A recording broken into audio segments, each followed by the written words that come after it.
A roll call. Jason, Jason Paraskiva. Lori G. John Cutler. Oh. Lori, hi, I'm here.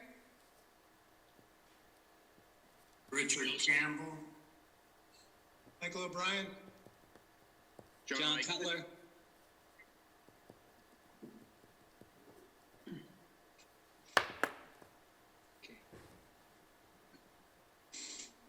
And John Eichman, Yes. Here. Ed Miyoshi, I am here. and Christopher.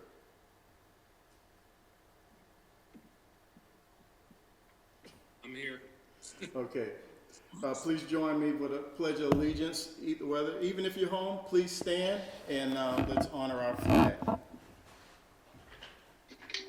Pledge of allegiance to the flag of the United States of America and to the republic for which it stands, one nation, under God, indivisible, with liberty and justice for all.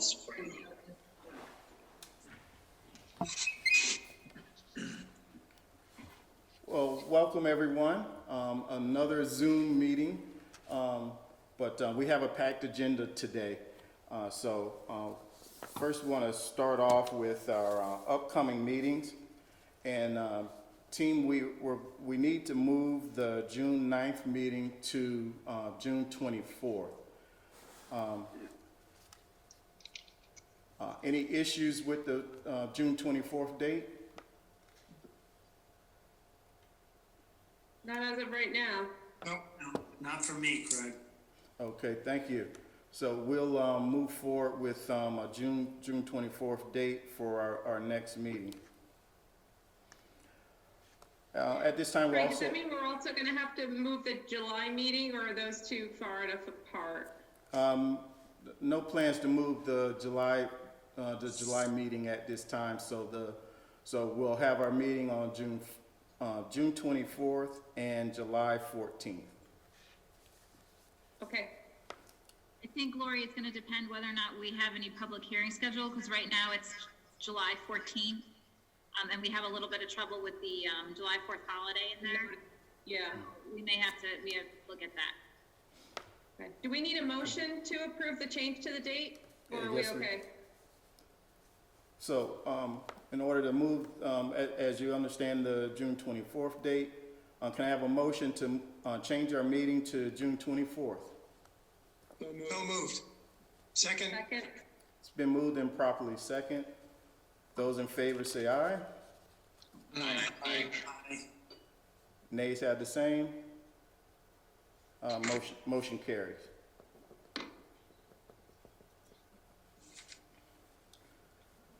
Okay, we have a set of minutes from February the 25th. All ready to approve those minutes? So moved.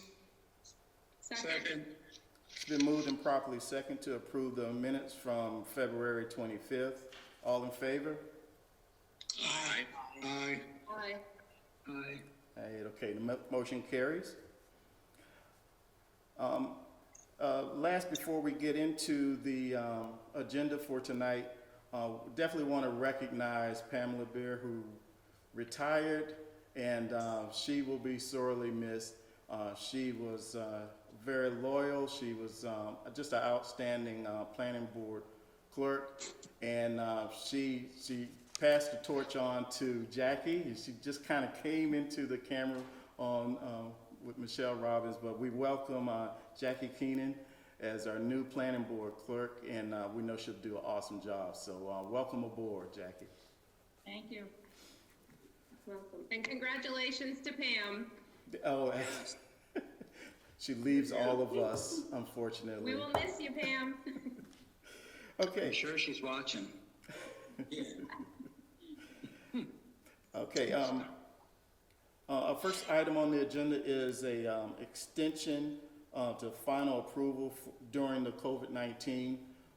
The town has looked at the number of extensions kind of coming in over the next 3 to 6 months, And it was a suggestion put forward by planning board member Lori G. And we're going to move on that. So Michael Cunningham, I'll just ask you to talk to the extension and just what it contains, and then I will move forward with reading the resolution. I'll ask John Eichman to read the resolution. So, but first, Michael Cunningham.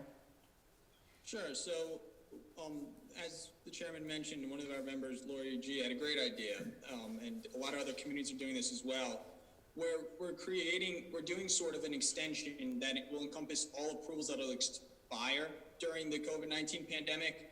We think it serves multiple functions, because right now you look at the legal system and virtually every statute of limitation has been told.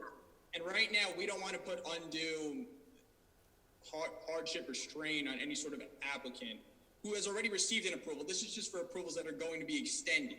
So anyone who's extended, such as for like a subdivision application, the board would normally vote to extend anyway, do this in one blanket extension that'll carry through to November. And then we'll be back on the normal track, hopefully, so long as COVID starts to die down a bit. Thank you, Michael.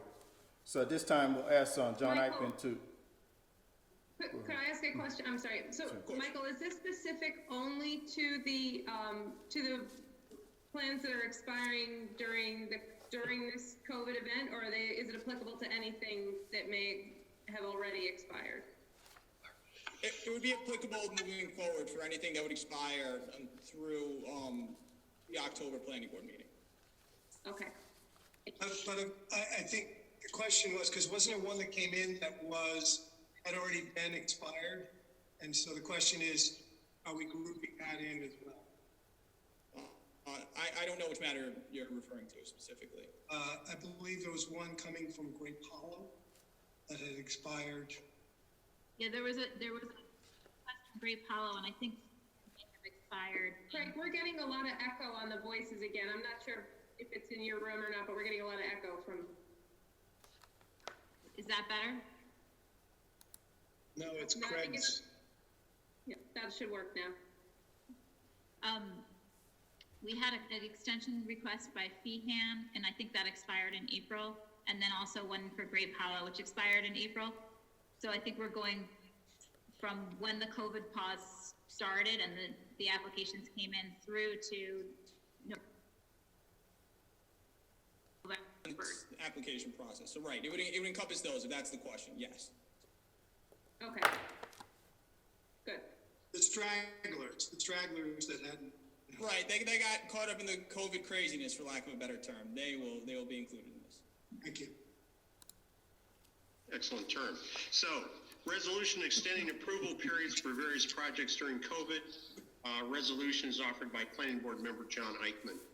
Whereas due to COVID-19, non-essential construction has been halted by executive orders from Governor Cuomo, and whereas statute of limitations have been told and filings have been disabled for most legal proceedings, and whereas approval periods for various projects approved by the Planning Board will expire when our region will be on pause due to the coronavirus, and whereas to safeguard the due process rights of applicants, the Planning Board determines that extending the expiration date for projects approved by the Planning Board is the most prudent course of action.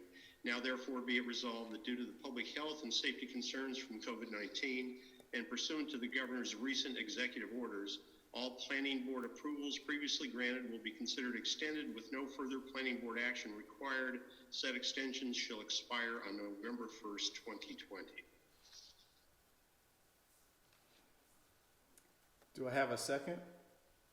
Does anybody have any comments? Do we have it? So this says all planning board approvals previously granted, which would potentially apply to something granted 10 years ago or something. Do we need to qualify that at all? No, the goal is not to qualify it for. But when I read this, yeah. For now, we thought it would be better to have an inclusive sort of resolution because we don't know. Rather, we looked at sort of the general list, and it would include everything, and then any matter will just be told to the October meeting. Then they'll have to come on and ask for another extension. So it doesn't extend these matters indefinitely. We have another point where they'll come back on the agenda. No, I'm not worried about the term of the extension. What I'm saying is the way this is written, it says all planning board approvals previously granted. So if there was an approval we granted 10 years ago that never moved to fruition, are we giving them until November 1st, 2020? Or do we need to put a starting boundary here that says all approvals that expired from January 1, 2020 and forward are being bumped to November 1, as opposed to just saying every approval ever granted by the planning board's history? You see that distinction? Sure, we could do that. So we can vote on it as amended with that language. Does that make sense to everybody? I mean, I guess I'm just a little, we've got some things out there that are pretty old that probably would be extended by this by default if we don't qualify it. Makes sense to me. Yeah, makes sense. Go ahead. I think it definitely So makes Richard is- sense. I agree. I agree too, but I would add the stipulation, should be, rather than saying, you know, it has to expire during this period, how about we just say that it has to be an application for extension has to be received in this period, and that they'll all be adjudicated in November. Well, I guess, Michael, my concern is that an applicant may not be able to make that application for extension, right? They may not be, if they're sick, if they're caring for their family, they're not paying attention to this right now. So I was hoping we could just go by whatever the current expirations are and extend them all to November 1. But I did think we should have a starting point for that extension, not necessarily just make it all applications. Like, I'm hoping, I'm assuming we're not going to expect applicants to still have to contact us. I'm assuming we're just granting this by right? We're not gonna, nobody has to come ask us anymore. Until November 1, for this time period. That's how it was intended, Lori, that's correct. Okay, I noted that edit. So the condition that we're adding to this is that from, this will be effective January, applications that would have closed out or expired between January 1st of 2020 until, up till November. Is that sufficient, Michael? Correct, right. So you can have a vote on the amended resolution with that language. Okay, so the condition has been duly noted. Any other items before moving for a second on this? Well, I know Michael's trying to rejoin. I'm not sure if he has anything. He seemed to have something he wanted to Yeah, point to. he might have been trying to go off mute. Can we just give him 1 minute? Sure.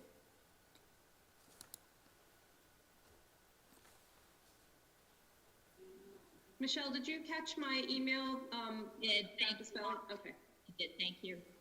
Yep.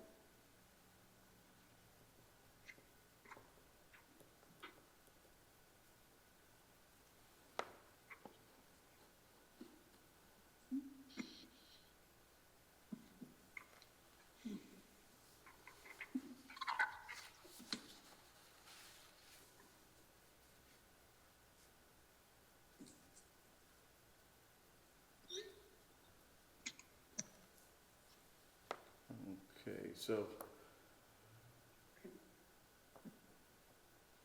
Yeah, I don't know. I just tried texting him.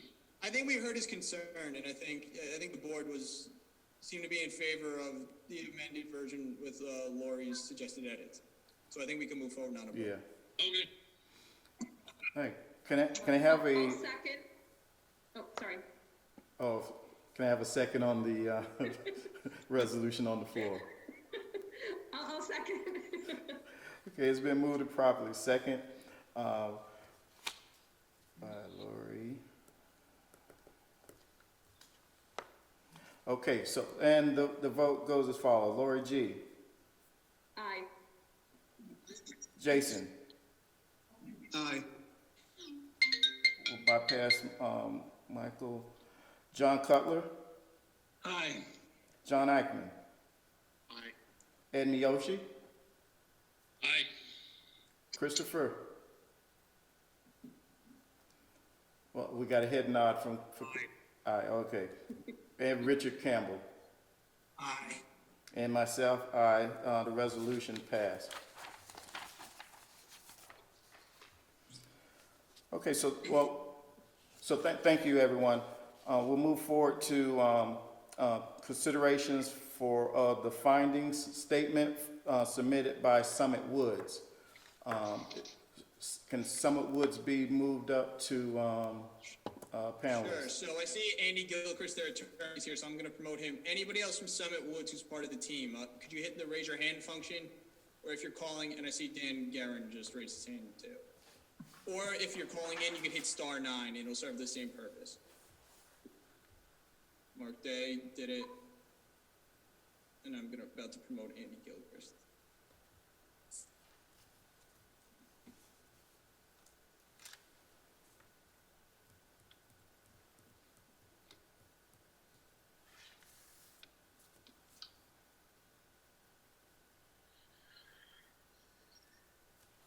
So Andy, Dan, and Mark have all been promoted. They can all speak now. Well, good evening. Thank you. And welcome, Summit Woods team. I'll just ask for an opening statement, either from either Mark or Andy. And we have your findings. They've been reviewed, so we'll have a discussion on that. Just if you can give us a opening statement. Thank you, Mr. Chairman. I'll start, and then, Mark, I'll ask you to briefly talk about the findings, just to reorient the board. The supplemental final environmental impact statement was reviewed and accepted recently by the board in person before we had this, this technology. And what we've done is submit, as the chairman said, the proposed finding statement that we've had the opportunity for the town planner and your technical consultants to review. We're available for any questions on the content of the finding statement. Our hope is that the board can consider adoption of the finding statement, have the appropriate publication, and then the project can proceed with review and hopefully action upon the preliminary plat in due course. Mark, do you have anything to add on the content of the findings? No, I believe the board's pretty familiar with it. It's basically a summation of let's say, 20 years worth of review and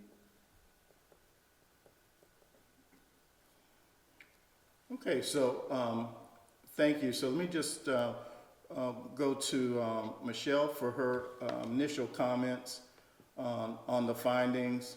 Then I'll move over to Scott to weigh in, and then board members. Michelle? Sure, so we reviewed the findings. I got comments from all the professionals. I received traffic comments from Hudson Valley Engineering, and I received engineering comments from CPL, as well as the comments from the attorneys.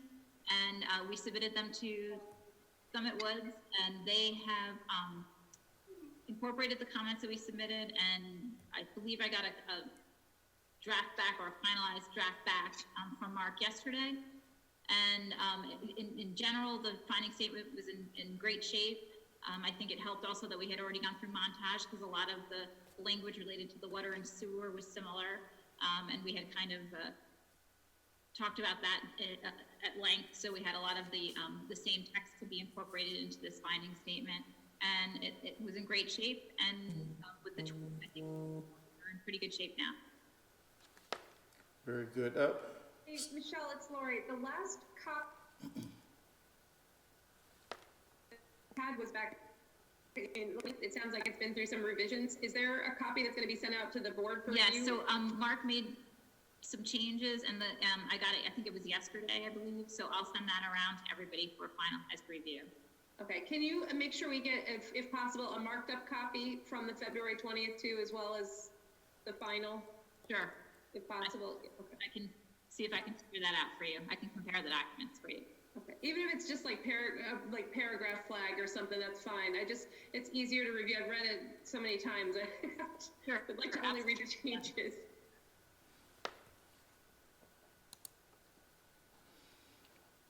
Okay, move over to Scott. Any comments on the findings?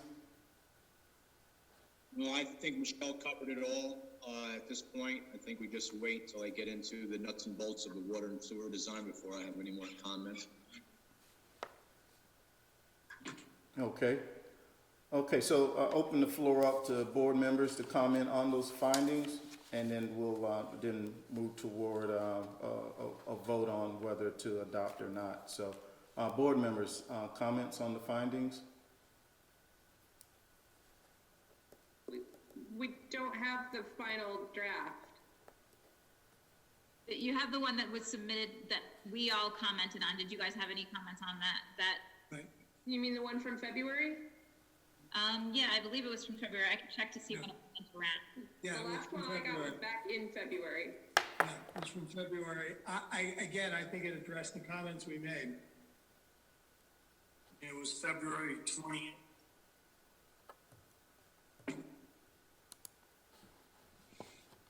Right, and just so the members are clear, that there was the submission in February, and we did receive the town, Michelle's comments, the town planner, as well as the technical consultants, and Mark Day did complete addressing those comments and submitted a red line version of the findings to address the comments. So there should be a red line version for the board to review, and then that can be kind of accepted as the final version. But we have had the opportunity to review the planner and technical consultant comments, and Mark did incorporate those, so we appreciate that. And also, for the record, Michelle, I mean, the board members' comments all went into that, right? So we submitted them through you, as I recall. Yes, and previously you had, yes. Yeah. Then that version was incorporated, was sent to you in February, then we provided our comments to the applicant.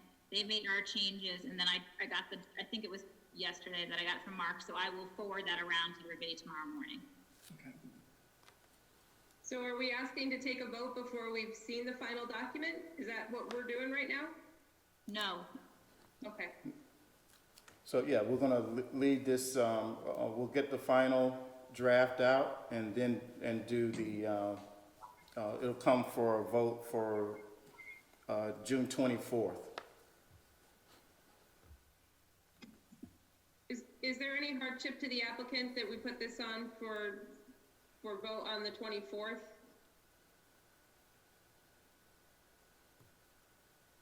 No, we're willing to wait. You said you were good with that, Andy? Right, Mr. Guerin said he's willing to wait so that the marked up version and proposed final version can get circulated to the board members, and we'll be back on video on June 24th. Okay. All right, well, Oh, you don't think we'll be in person again? Come on. I think in the near term, we should get used to this. yeah. Fair enough. Okay, thank you very much, Summit Woods team, and we will look for you be on the agenda on the 24th. Thank you. Thank you. Have a good Thank evening. You too. Okay, so now we'll move into discussion on the lot realignment. Michelle, if you can bring up the, I think we have a view of the lot alignment as Michael makes the applicant. yep, let me just Okay. get with my screen here. Promoting Ms. Arrow.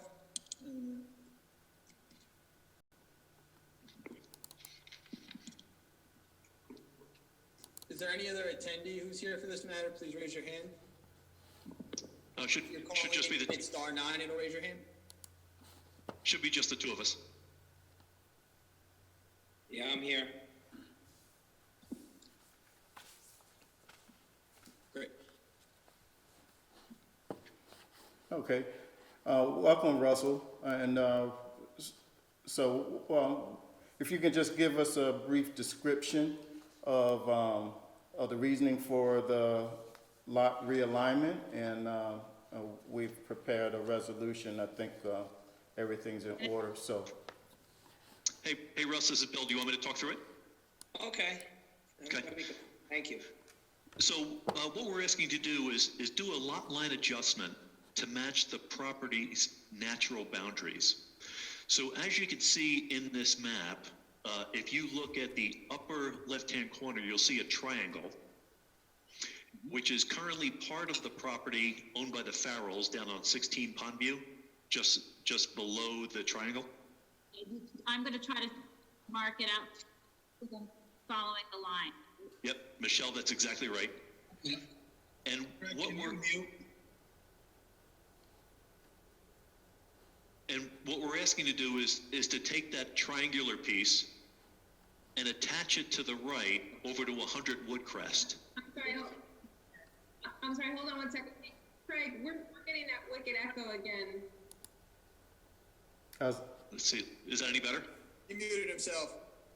Okay, great. So I'll play that back quickly. So again, as Michelle had shown, this triangle where she's highlighting right now will move from, instead of the property below it, which is 16 Bondview, it will now attach to the property to the right, 100 Woodcrest. And it truly matches the natural boundaries. Just south of the bottom line where Michelle has the hand shown is all woods. So it really does match the properties well. The area that's going to be moved is 0.75 acres. And I know, Scott Bryant, you had put a request into the surveyor to do an update on the map to include that Department of Health. And I believe he just sent that to you today, if I'm correct.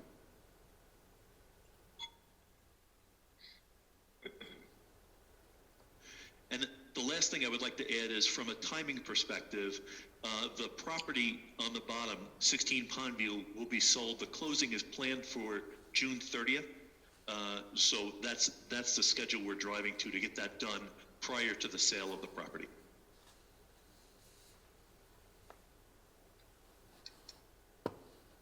And I'm guessing essentially it's a lot line realignment, really just to add some privacy to this lot, to the back of this lot. Yeah, to expand the backyard open, right? I reviewed the application and all of the lots are conforming with all of the acreage and the setbacks. Both before and after, right, Michelle? Correct, before and after. Is this, I think, did you say minor realignment? It sounds like the acreage is more than what we can do as a minor, right? So I'm gonna defer to Michael on that. So with this, we believe since there's no new lot being created, the board can move forward with the vote tonight. If the board wants to hold a public hearing on this, it can, but it's only the two neighbors who are involved. So the board could waive the need for a public hearing if they wanted to. So who's the adjoining neighbor? Is it residential, or I can't see it on the plan? Or is it like state lands or something like that? Where the triangle is on the. So Right so here. so that's Trump National. So Okay. that's all wetlands. Okay, so there's no use within sight of this triangle or anything like that? Correct.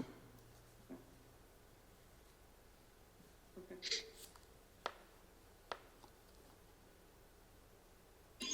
Michael, if you're saying it's within code, I don't know how other board members feel. I feel comfortable. I feel comfortable. There's no creation of a new lot here. If that would be a different sort of subdivision situation. And there's no ability, even with this change, for either one to subdivide further, right? If they're limited to just the two lots. They would have to meet all the other requirements. I guess anyone theoretically could subdivide their lot if they met all the requirements, but I think it'd be sort of difficult to do here. I would agree.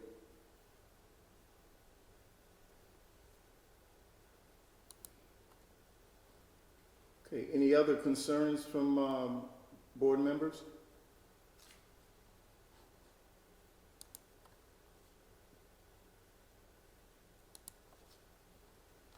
There being none, we have a resolution to acknowledge this minor lot realignment. Can I ask John Eichman to read the resolution? Resolution approving minor lot line realignment, name of applicant Matthew R. and Michael Farrell, 16 Pondview Drive, Russell and Joanna Nazaro, 100 Woodcrest Drive, location 16 Pondview Drive and 100 Woodcrest Drive, Hopewell Junction, New York, 12533. Resolution offered by Planning Board Member John Eichman. Whereas the above parties have applied for a lot line revision with respect to tax lot 6557-03-374309, 100 Woodcrest Drive, and 6357-03-382347, 16 Pondview Drive. And whereas the lot line realignment will provide additional privacy to the rear yard of the lot at 100 Woodcrest, owned by Nuzero. Whereas the existing lot at 100 Woodcrest Drive is 2.4779 acres and will increase in area by 0.7491 acres to 3.2270 acres. And whereas the existing lot at 16 Pondview Drive is 3.5082 acres and will be reduced in area by 0.7491 acres to 2.7591 acres. And whereas both lots are located in the R1 district and will remain conforming. Whereas the action is considered a type 2 action under seeker and no further seeker review is required, now therefore be it resolved that the planning board hereby issue approval of the minor lot line realignment described on a map entitled Lot Line Agreement Survey of Property Situate in the town of East Fishkill, Dutchess County, New York, prepared for Matthew R. and Michael Farrell, 16 Pondview Drive, and Russell and Joanna Nazaro, 100 Woodcrest Drive, dated March 26, 2020. And be it further resolved that within 5 business days of the adoption of this resolution, the chair or other duly authorized member of the planning board shall cause a copy of this resolution to be filed with the town clerk and a copy sent to the applicant owner. Can I have a second to the resolution? Second. It's been moved and properly second, and vote. Lori G, Aye. Jason, Aye. Michael O'Brien, Aye. John Cutler, Aye. John Eichman, Aye. Ed Miyoshi, Aye. and myself, aye. Resolution carries. I have a question. Who seconded? I missed it. Jason. Jason, thank you.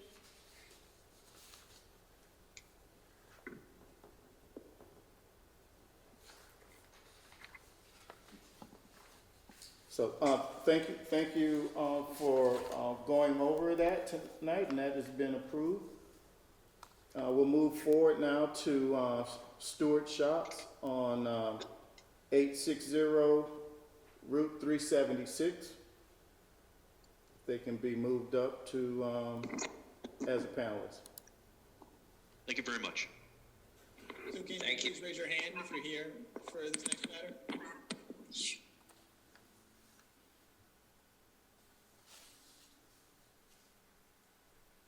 Okay, so I'm promoting Mr. Marcus Andrews now.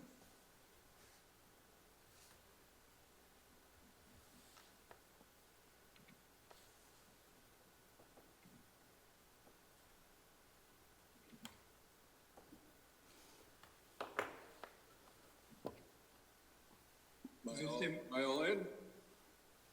Yep, we can hear you. Okay. Welcome, Marcus, and you're on for this is our first Do you discussion. have a plan to display, or would you like me to share the screen, or? I have one. I'm bringing it up. Just Okay, perfect. give me 1 second. No problem. So feel free to give us, once Michelle has that up on the screen, then to give us an overview and get us familiar with the changes that you have planned. All right, there we go. All right, my name is Marcus Andrews. I'm with Stewart Shops. Here before the board this evening, pretty much to introduce this project. We're looking to pretty much do a gas remodel. The tanks that are existing in the ground need to be replaced.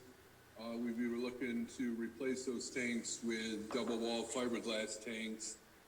And at that point, we'd be looking to remove the 2 existing canopies and replace it with 1 canopy, go from 4 fueling islands to 3 fueling islands, but we feel it'll be a better flow. If anyone on the board has tried to get gas at this store, those 2 inside kind of pigeon-toe towards each other, and it becomes kind of a bottleneck trying to get in and out.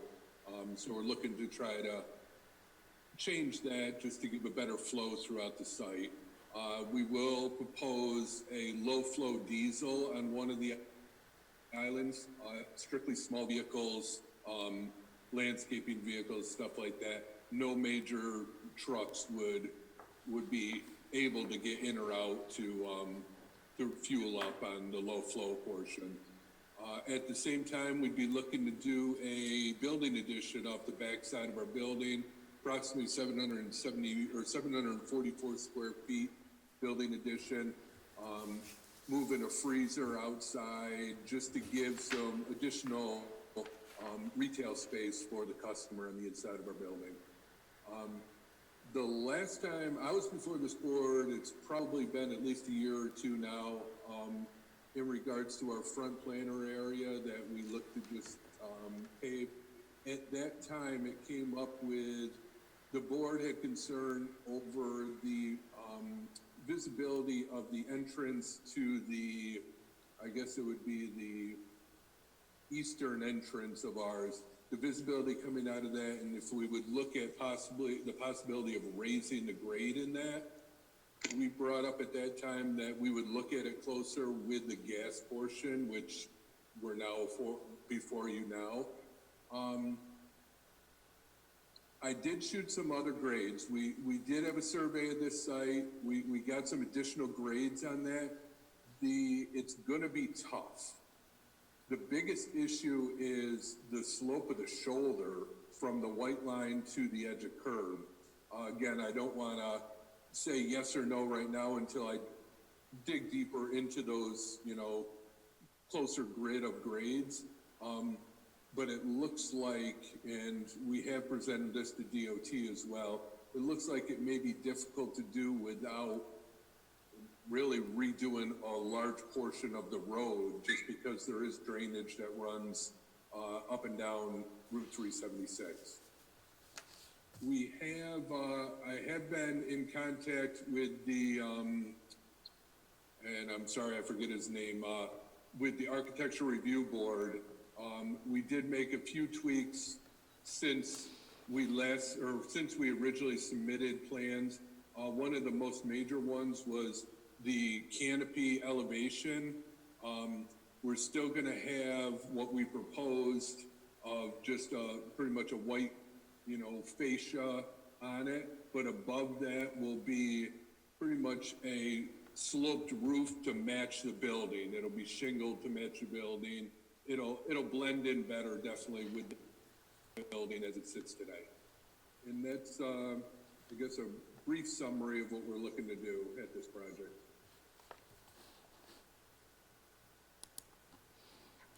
Okay, so I'll open it up for board members to comment. I'd like to understand when a car transitions from the property next to you where you have the opening, I think it's on that eastern side, is the grade level changing there as well? The grade level would not change. The grade level could change there. That wouldn't be the issue. The issue is more of when you get to pretty much where the curb line is between the two entrances. That area, if you raise that area up even by 6 inches, what it ends up doing is it blocks any drainage running along the state route. Okay. Again, I don't want to say it's not possible, would be until I get into those numbers. I don't want.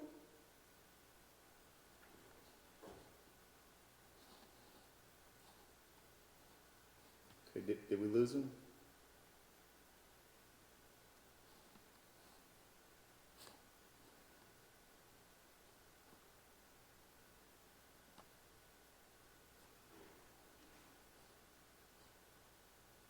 Marcus, are you still there?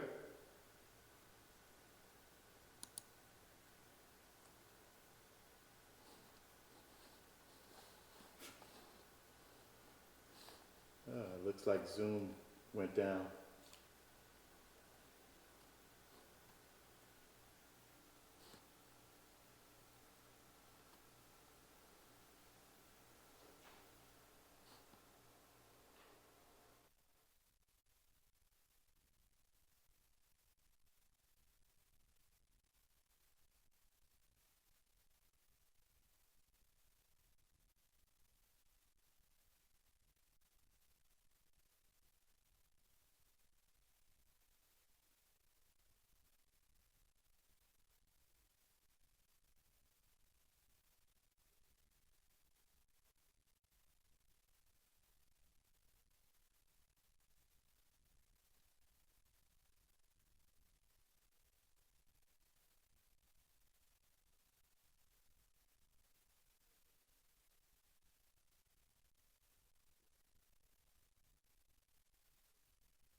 they met with the ARB, well, have discussed with the ARB, they haven't really met, because of the COVID process that we've got going on, but Paul reviewed this extensively, and I believe the applicant sent at least 2 revisions to Paul, in which the applicant has adjusted the elevations to reflect the comments made by the ARB. And some of the comments where they extended the stone facade a little bit longer where the ARB wanted it, and they put siding over an area. It was kind of like I think it was a door and a, I'm not exactly sure what it was, but there was a box, some sort of electrical box, I think. And they actually extended the siding and the faux stone to that area as the ARB requested. And then the other thing the ARB was requesting was, originally they were showing a different kind of more modern looking canopy, and the ARB asked if they could do a canopy, not, I guess it was similar to the mansard canopy that was done at another location. It's not exactly a mansard roof, but it's a little bit more architectural than the one they originally showed. Agreed to do that. So, but I'm getting, and I'm good with that, but I'm getting at, it sounded like the canopy itself, the footprint of the canopy might be changing, and with the difference in the tanks, I just want to make sure that we actually have the turning radii for the trucks to get in and out. We haven't asked for that yet, and we also, just so the board is aware, Stewart's also has recently submitted an application to the ZBA because they would need, for this canopy, they would need a variance for the front yard, and also they're requesting a variance for a larger sign that is allowed under the sign code. And I'm sorry, was that the one that the ARB recommended, or the one that Stewart's originally came in with? The one that they originally came in with. Same canopy size and location does not change between what was originally submitted and what the ARB recommended. Okay. Yeah, I'm getting it, the size as compared to your existing canopy. It sounded like it was bigger. Maybe it's not. It's actually smaller. Okay. It will be, the existing, there's 2 canopies. This will be a smaller, one canopy that's smaller in size than the combination of the 2. At our next submittal, we will submit a truck turning plan showing the truck going in and out of the lot without trouble. Okay. And then my other question I had, you're adding the addition, I understand it's gonna be, it sounded like, is it all refrigerated space? It is not all refrigerated space.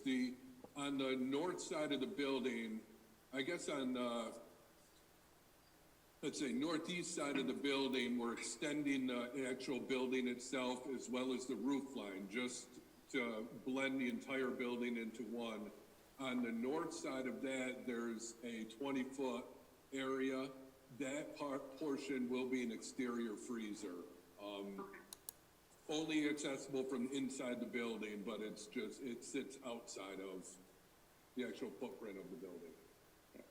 Do you have like just a concrete pad then or something? Is that on the, I'm just trying to figure out if that's on the plan or not. It is not on the plan. What it be, more than likely, it'll be a full foundation. We'll run a full foundation under the addition itself, and then we'll just run a full foundation, continue on that, pour a slab, and then you set the freezer on top of that. Okay, so you'll put that on the wherever you're pouring that, you'll put that on the plan as well? That is shown on the plan. That is this addition. I thought you said it's not on the plan. Nope. I'm sorry. It is. It's the 20-foot by, it sticks off the back portion, I guess. This right here? Yes. That portion right there is an exterior freezer. The rest of the addition shown in orange is actually building. Okay. So, Michelle, did we relook at parking? Because it sounded like the rest of this building, whether the new addition itself is used for retail space, it sounds like we may be moving storage and freezer space to make more retail space. So I looked at the parking. One of the questions I had was, it goes to the circulation of the site as well. Lori, if you see right here where I'm kind of trying to mark, it's only about 17-foot aisle width, and I'm just concerned about the parking back here and anyone that would have to get out of here and then back down. So I don't know if one of the things we could potentially think about is maybe making these employee parking spaces only. I like that. Because otherwise I think it's gonna be a little bit difficult in here. There's also the refuse container here, which could, I'm not exactly sure what kind of truck goes in to pull out the garbage, but that, we need them to look at that because this distance again is pretty narrow and tight. Do we have the FAB comments? Is that enclosure? So actually. It's enclosed, so it's okay, right? You gave them to me. Hold on one second. Okay. I have a question. Just a quick question while she's checking that. On the west side of the building, are those bollards in front of the curb? Yes, it is. And why are the bollards in front of the curb? What we plan on doing, just that entire sidewalk's gonna end up getting ripped up just because of conduits and other items that are gonna come out that side of the building during the proposed remodel. One thing that is going on that side of the building is it's an exterior electric enclosure. So it's electric panels enclosed inside of an enclosure. There's also an ice chest that's gonna go, that we're proposing on that side of the building. Those bollards are installed to pretty much protect that equipment. That side of the building, we're adding, I believe there's 5 bollards we'd add to that side of the building just to protect that equipment. But don't you have a raised curb? There would not be a raised curb on that side. Number one, there would not be. Number two, a raised curb unfortunately does not stop people. I was gonna say, I've always seen people pull over that and clip the, every time you guys have planted shrubbery, they've lasted only months before somebody hit them. And it also Flush pretty much, side, is it a flush sidewalk? it would be a flush sidewalk. We would pave flush with the concrete sidewalk. This would also limit the amount of the front bumper of a car can overhang. They won't allow it to overhang the sidewalk, which opens up that area for pedestrians. So does that actually decrease? There's other ways to accomplish that. There's other ways to accomplish that. I mean, you can, 17 feet. can I finish? You can put concrete, blocks on the pavement, pinned into the pavement, so somebody doesn't inadvertently damage their bumper, maybe they're backing into a space. I mean, typically, there are other ways to accomplish that besides these bollards, right? We've done these bollards a number of times. You are correct. There is, the tire bumpers. Put the bollard closer to your device. You have it like redundant. Put your concrete thing pinned, and then behind that, a foot from your device or whatever, then put a bollard. But you're also, that concrete curbing is no different than a full reveal of a sidewalk. It will not stop a vehicle if they are coming in. But I said, after you have your block, then have the bollard in front of your item that you're trying to protect instead of 4 feet in front of it. The other issue we run into with those is come wintertime, what happens? Yeah. You can't plow there. They end up getting removed and never replaced.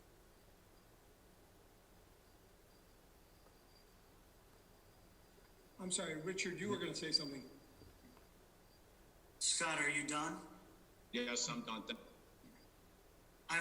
The only thing that I'm saying is once they install those bollards, it actually then decreases that opening even more because the measurement goes beyond the bollard. So it actually it'll bring it below that 17-foot mark, which is definitely a concern for truck access to get back to the refuge container and the other parking spot. You're talking towards the back of the building, that corner? Yes. Okay. But even your average size of your parking space, to Richard's point, you're short, that parking space, if you see a bollard in front of you, you're not pulling all the way into that space. So you probably need to extend those lines a little bit, right? I think we're talking two different areas. No, I agree. agree. I see what Richard's talking about on the, where the new addition is going, but I'm also saying where you have them in front of parking spots, a car's not gonna pull all the way up to the front of that spot then. They're gonna pull up till they're comfortable, but they're not gonna go up all the way up to, you see what I'm saying? So your average size of your parking spot is decreasing a little bit, the length We're of the talking spot. about in here, Lori. Yeah, Those are 4-inch bollards. So yes, but I'm not gonna pull up so I'm 1 inch away from a 4-inch bollard. I'm gonna be a foot or two away from a 4-inch bollard, right? Yeah, that's a good point, Lori, but let me just add this. So as far as your flow, if you're driving westbound, you pull into the entrance, you just want to go in for a cup of coffee. All the parking spaces are full to the right of the building. So now you pull between the canopy and the building, heading west. You know, that a person can want to back into one of those spaces in front of the store, and then, you know, backing in to where there's a bollard is problematic. actually backing into a place where a bollard is actually easier because a bollard's going to be visible for you. You know, Marcus, I've got to believe that, you know, cordoning off that section is really not, I mean, I go to the store all the time and I almost never see cars in the back there because there's so much parking that goes out and around. I like this proposal because it moves the gas tanks out of the way of the western entrance to the site. And I think they're gonna see a better throughput of the site there. Better flow. How so? Marcus, other comment on the eastern side here. Where are your deliveries going to be in the back as they are today? Or are you going to have them come in through, deliveries will be done through the front door? Deliveries will be in the back. We're showing proposed 8x8 concrete delivery pad in the back corner of the addition. We have discussed this with our delivery. Mm-hmm. They did not have an issue with that location. So and typically it's a tractor trailer that's backing up into this area. Is that correct? Correct.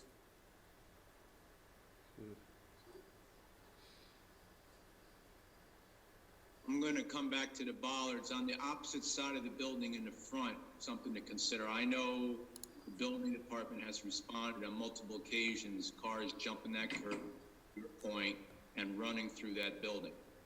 So if you're really locked on installing bollards, you should install bollards around the entire perimeter so people get a sense of that they surround the building, and it also avoid cars crashing in the front that we've witnessed here at the building department happening. I'm fine with that. Where is the curb lowered for your ADA spot? Because it looks like there may be a bollard in the middle of the striped area. There is a bollard in the middle of the striped area, and that is strictly to protect. There is a post that comes down to support the porch. The ADA, that whole front area that's hatched is a handicap ramp for the handicap parking space. And then this That whole area, correct, right there.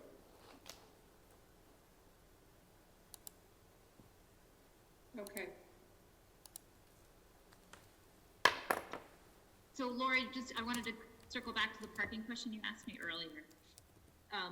The building now with the addition would be 3,100 square feet, essentially. They're only required to have one space for every 250 square feet of parking for general retail. So they have more than enough parking for the parking requirements. The one thing I will note, however, is beyond the issues of the site maneuverability, they are going down one pump. So they're losing, because we often, with these kind of gas stations, we also, in convenience store gas stations, we consider the pump parking spots as parking. And they are losing 2 spots because they're going down to 3 instead of having the 4. So that, I'm just noting that, although they do have ample parking for zoning. So gas convenience is general retail in terms of parking? Yeah, and even if you go down to about 150, they still have enough. They would only need 21 spaces, and they have 23, and then they have the spaces at the pumps. So Okay, they need the parking. okay. Good. Well, I have something before we, move on. Sure. Good. So in our engineering memo, one of the items we had was, if this, it appears that it is, that there's gonna be some additional retail space added here. So the applicant's just gonna have to check with the Board of Health. I don't know how the original, sewage disposal system and the water system, were sized, whether it was based on retail, square footage or, bathrooms. So they're just gonna have to check with the health department to see if there's any approvals that are necessary for the water and sewer system. We're actually already in the process of that. We've met with the Department of Health on site. There's been deep hole and perk tests done for the construction of what will be a new septic field, which takes into account the proposed addition. Okay, all right, good. We haven't submitted formally to them yet, but we are in the process. We have dealt with them on site, so they are aware of the addition that's going on and how it will affect sewers, our septic system. Okay, great. Hey, Michelle, the ARB, it appears, has been through multiple iterations on this. Was any of that ever circulated?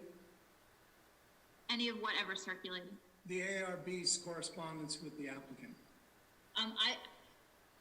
I haven't received the ARB the final correspondence, although I know that I spoke with Paul and he told me that he was fine with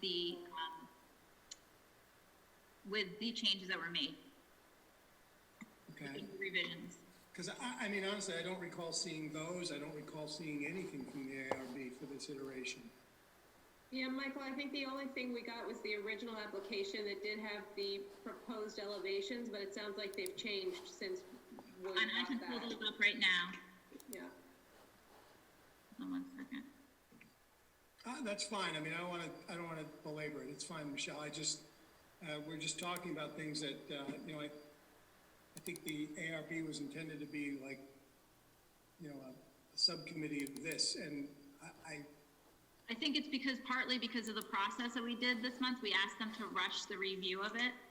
So they didn't have a formal meeting. They had to do it on the side. So I think it got a little bit, normally they wouldn't even have met until after this meeting because this is the first time you're seeing this application.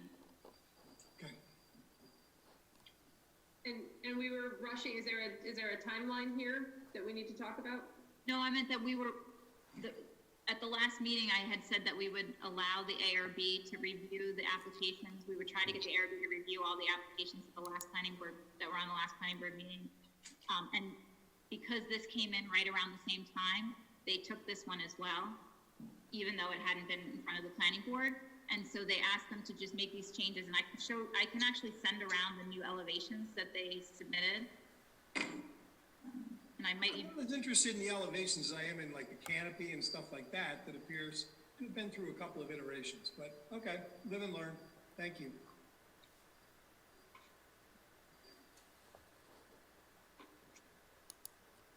Are there any other comments from board members? I have one other additional comment. I just wanted to ask about the sign.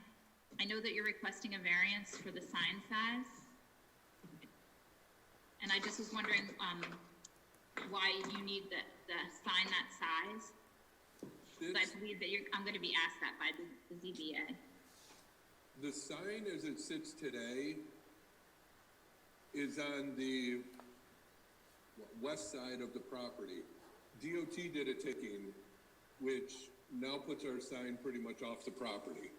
So is over here somewhere? It is just back, keep going back towards the entrance. Towards the entrance, no, the other way. Right there. Just Just past that, it says existing freestanding sign. It's off our property now. We looked at the possibility of shifting it back into our property, and what happens there is there's a fence and a large shrub, bush, tree between us and the neighbor that would block any visibility to that sign. So we're looking to move that now to the opposite side of the site. Like over here? Yes, correct. Okay. The sign we're proposing is pretty much our standard sign. It shows both a gas price and a diesel price, as well as our Stewart Shop logo. The sizing of the letters or the numbers, I'm sorry, the sizing of the diesel and unleaded numbers pretty much drives the size of the sign.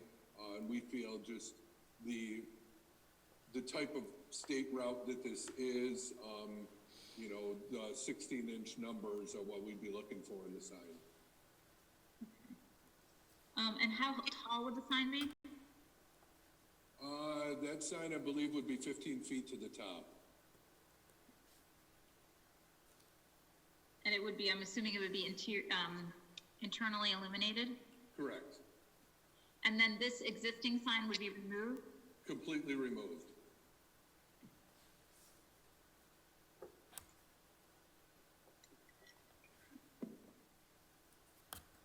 And is there any other, what about your canopy lighting? Canopy lighting, the site right now, I believe, is already been changed over to LED. We would just, the new canopy would have similar LED lighting as the existing canopy does. Okay, can you provide the illumination levels of the site? Definitely. And is there any other new lighting that would be added? There is not any new lighting proposed. Even in the back of the store? I apologize. Yes, there are. On the addition, there's a few more soffits. Not up there along that side. Okay.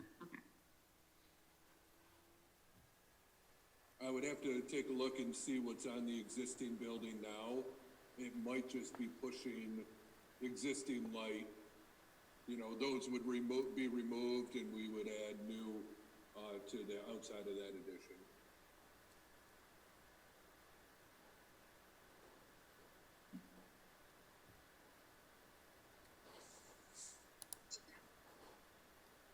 Any landscaping change being considered? There is not, strictly because we really don't have a whole lot of space for landscaping. With that DOT taking, it took out pretty much that entire front area, island area between the two entrances. We got a little space around the where we're proposing a freestanding sign that is landscaped now. But again, that gets into an area that we don't want anything tall because of the shrub issue for the plaza. And just while we're on that, the shrubs for those plaza is now in the DOT right away with that DOT taking. So that would be kind of a DOT issue to push if they wanted those removed.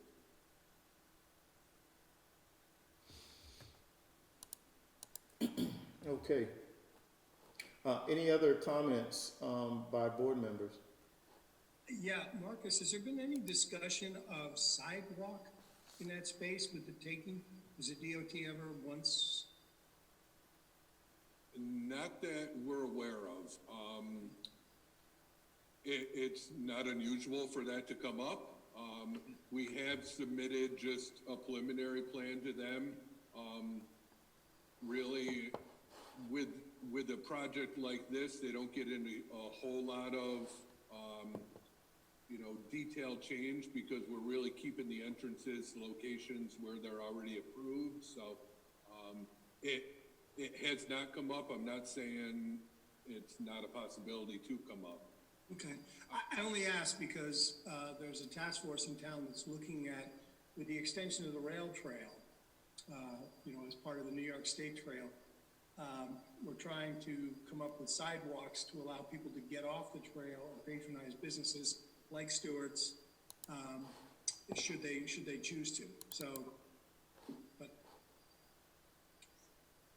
thank you. Okay, and I have the FAB comments.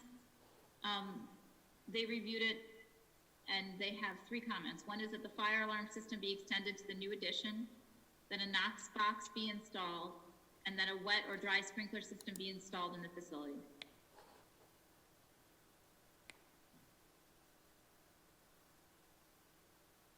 You have a sprinkler system? I will have to check, but I'm gonna assume there is not. We're typically not the type of business that is required one by New York State Building Code, so I'd have to look at that, and if you can forward me those comments with somebody that I can address these with, I'll see where we need to go with that. Knockbox is not a problem.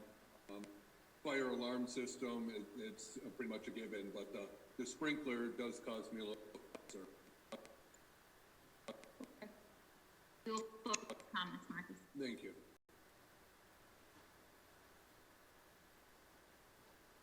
And to everybody, we've got these comments. Let's go forward and forward, everybody.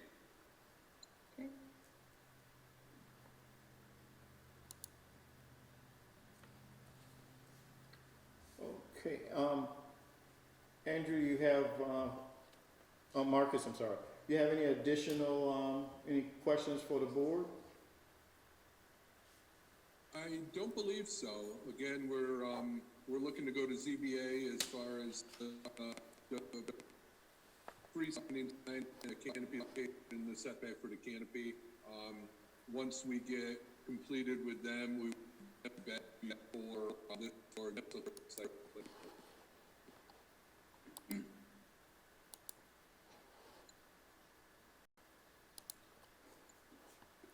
Okay. Thank you, and Can I clarify, would this go through, I'm assuming this would go through public hearing, right? Yes. Well, I mean, actually, it's up to you guys. It's up to you whether or not you determine it, we want to consider it a minor site plan amendment or not. There will be a public hearing before the ZBA, so it might be, so close to requirements, especially if all surrounding neighbors can make their comments to the ZBA.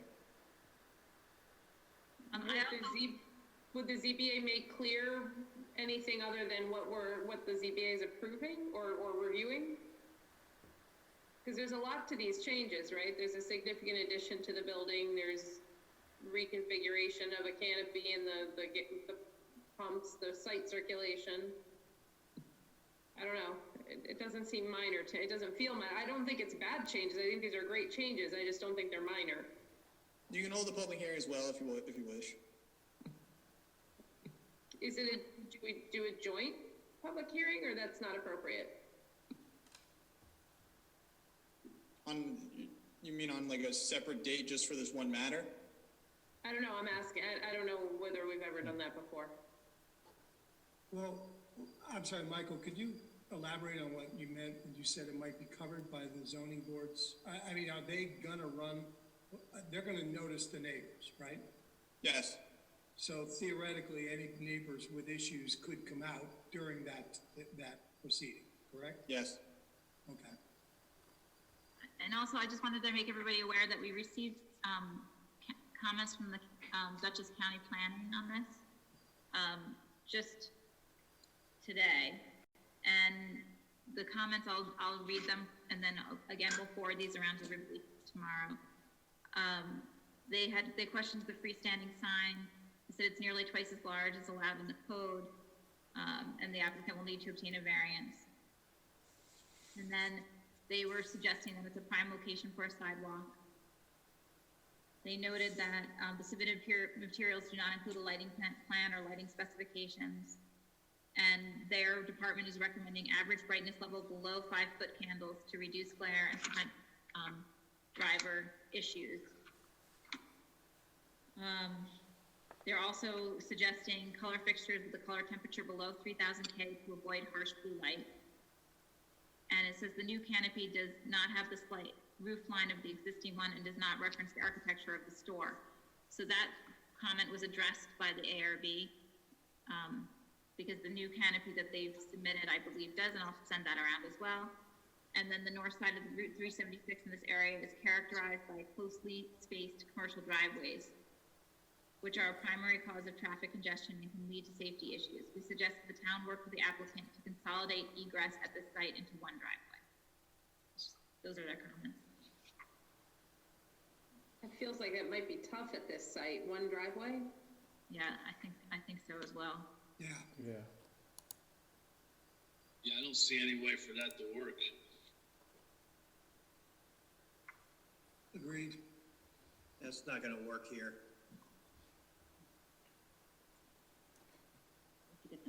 I mean, it seems premature to even move it past, I think they need to come back in for another discussion and see some progress on the things that have been raised. Any additional thoughts on that?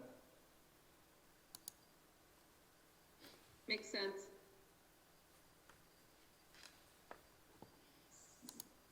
So, Michelle, do we have to do a referral to the ZBA, or is that already in process?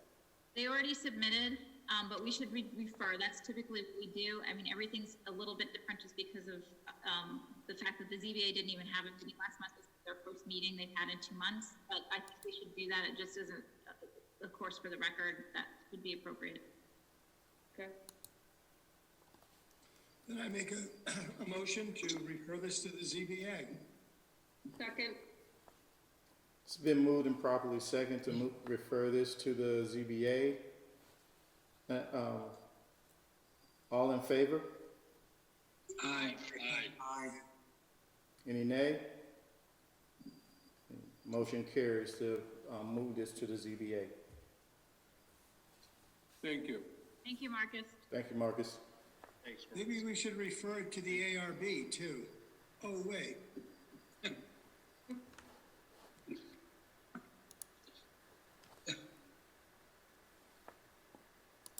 Well, we can't have it both ways. We can't want a quick process with the ARB and then not, and then want to wait to refer it. We did that in the last one, so we'll have to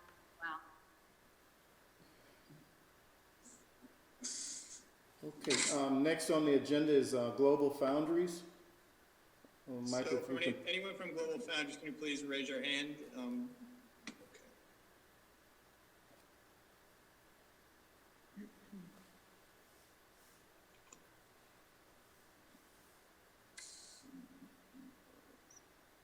Just bear with me while I pull up Global.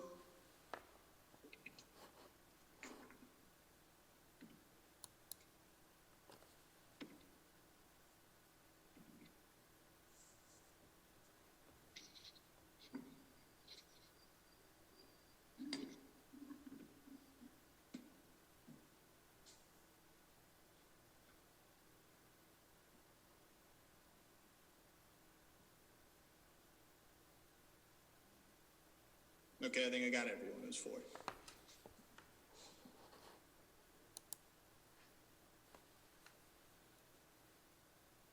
okay, who's going to be speaking on behalf of Global Foundries? Robert Newhart will start off. Mr. Chairman? And Bob, Yes, Michelle? you have a lot of plans.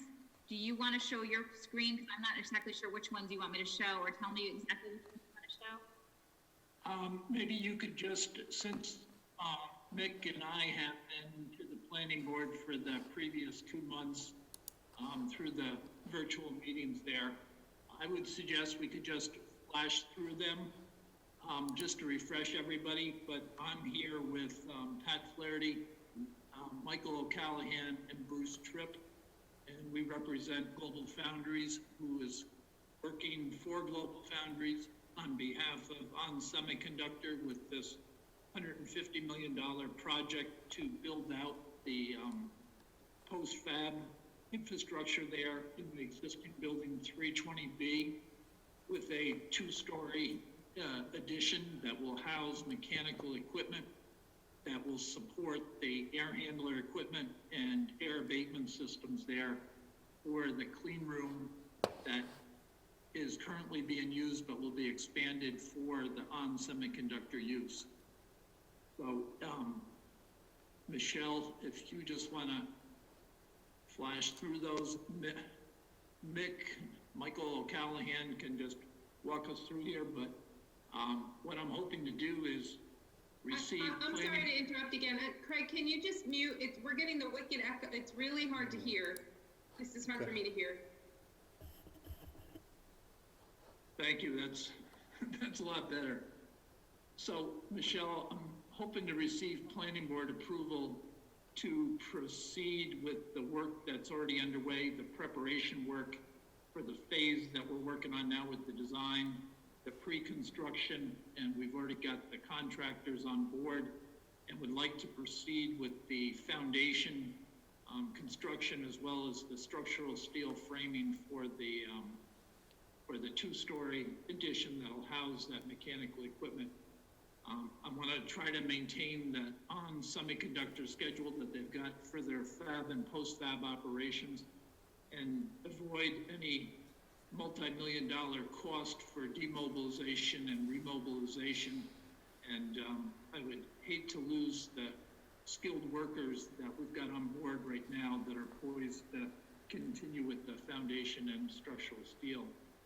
So I believe that we've satisfied most of the requirements there that were asked of us.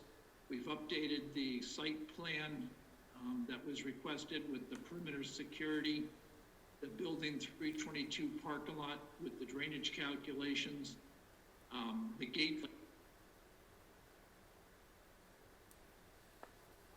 and South Drive, that's included in there.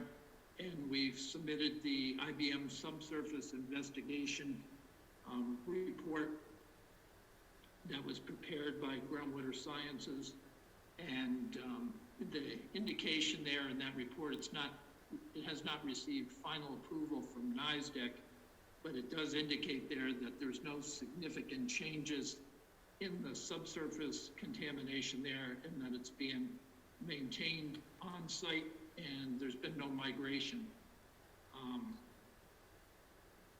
The EIA has been updated with the required Title V and air modeling calculations there that we reviewed with in detail with yourself and Scott Bryant.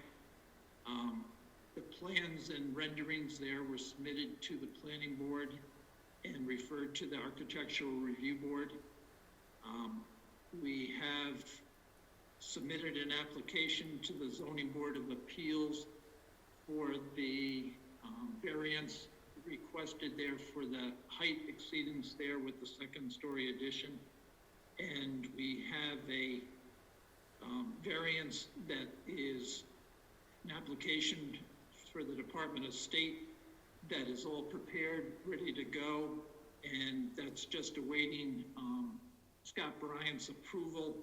We reviewed that with the supervisor and Scott last week, and we're awaiting their approval based on the review.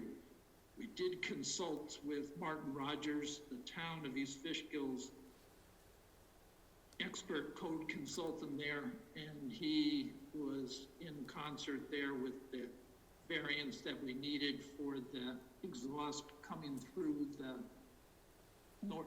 north-south separation there for the two clean rooms there, for the variance for the exhaust ductwork going through the firewall.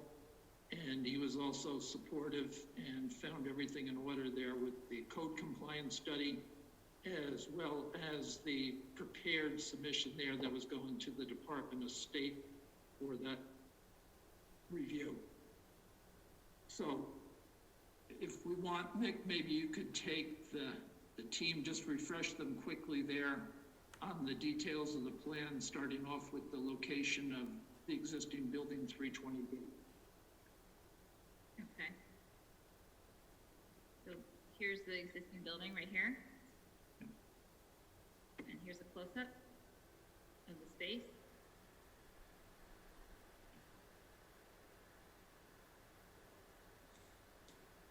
The This is an elevation view of the south elevation for the building as prepared by the architect. Nick, did you want to comment on these? I'm sorry, I was muted, I apologize. Sorry about that. So this is the south elevation of the building. You can see there that the variance that we're going for with the zoning board is 10 foot above the existing building. It's not a huge increase, but basically that is to house our essential scrubber exhaust equipment in that addition. The reason for the height of the equipment is to ensure maximum cleanliness of the airstream. So that's the reason for this height increase. It is on the south elevation of the building, so it faces inwards on the site. So basically and you can see there as the support structure drops down across the front of the building. You can also see there just on the right and at the bottom on the right hand side is the existing tool dock that we're going to enclose. So currently that's open to the elements. We're just going to enclose it and make sure it has HVAC exhaust heating for that space. Any questions on that? Where will that HVAC be placed, exhaust? So it'll just be localized inside that the enclosure for the tool. So that kind of projects out the south elevation of the building. So all of the utilities to condition that space will be within the space within the envelope of the dock itself.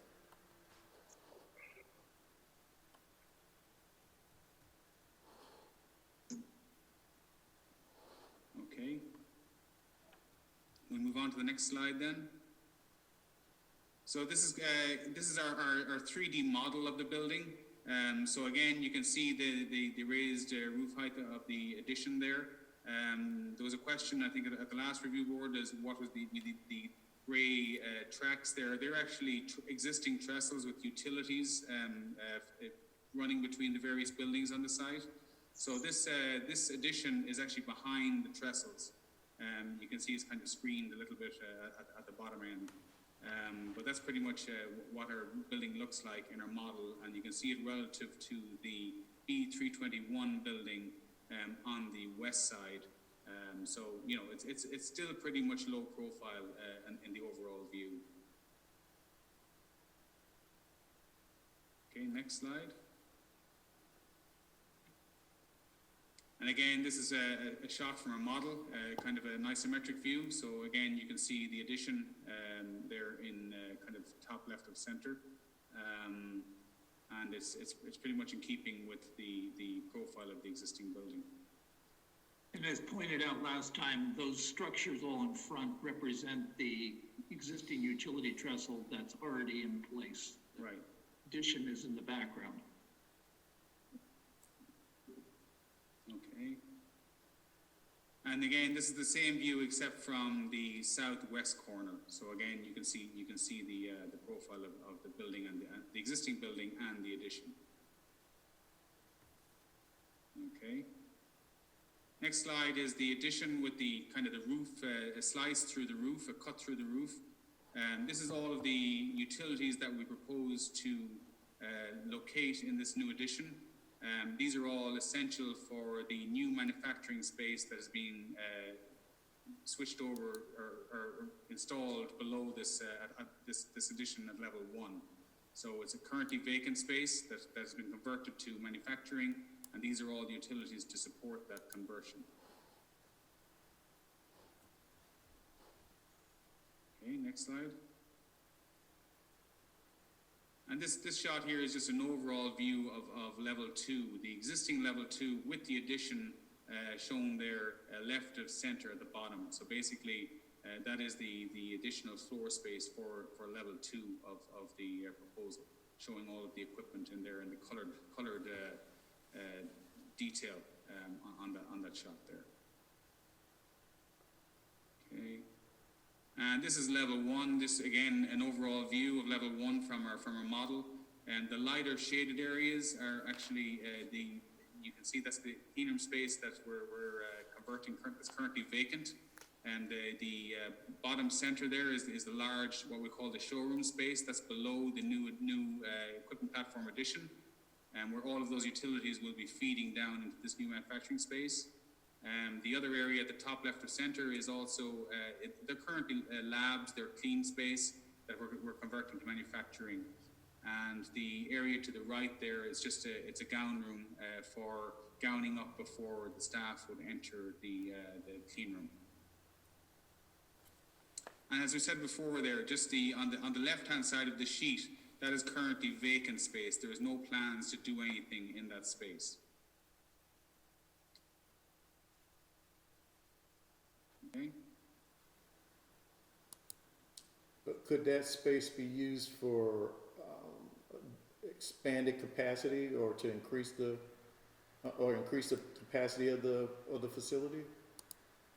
Potentially in the future, yes, potentially. But right now, we don't plan on doing anything in that space.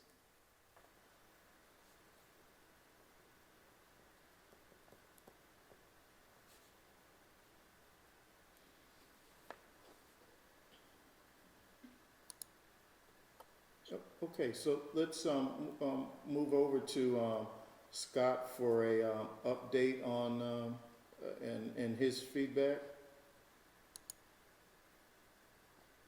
Well, as far as the soil report, 500 pages, we're still going through it. You know, it's just a very short summary at the end. So I really can't give you more than that at this point. It's still a work in progress. Hopefully, you know, it pans out that they can move forward with that parking lot. With regard to the variance, that's still under review. The state variance, there's also, I think, a variance Michelle can speak before the zoning board for height. I think the project can start with or without the state variance. It's just, it increases their scope of work, but we may want to, if we want to further this along, be prepared to consider the alternate in terms of what that might look like, and maybe, you know, make comments on that as well. Continue to move it along in the event that other state variance doesn't pan out. The option there, Scott, for not getting the variance, we'd have to have two separate air exhaust systems there with two separate air abatement systems, which would, I would say, be twice as costly and would not be as efficient as the one combined unit there because of the way that those things operate. So, I mean, there is a fallback plan, but my expectation would be that this is a fairly common variance that's processed not just in New York State, but in all of the other states of the country there. And that was sort of confirmed there by Martin Rogers when we consulted with him. The other problem with putting a scrubber system on the north side of the building is we're restricted with head height. Again, the reason we put this addition on was for the tall scrubbers, from a performance perspective. We would really struggle with that if we had to put a second system on the north side of the building.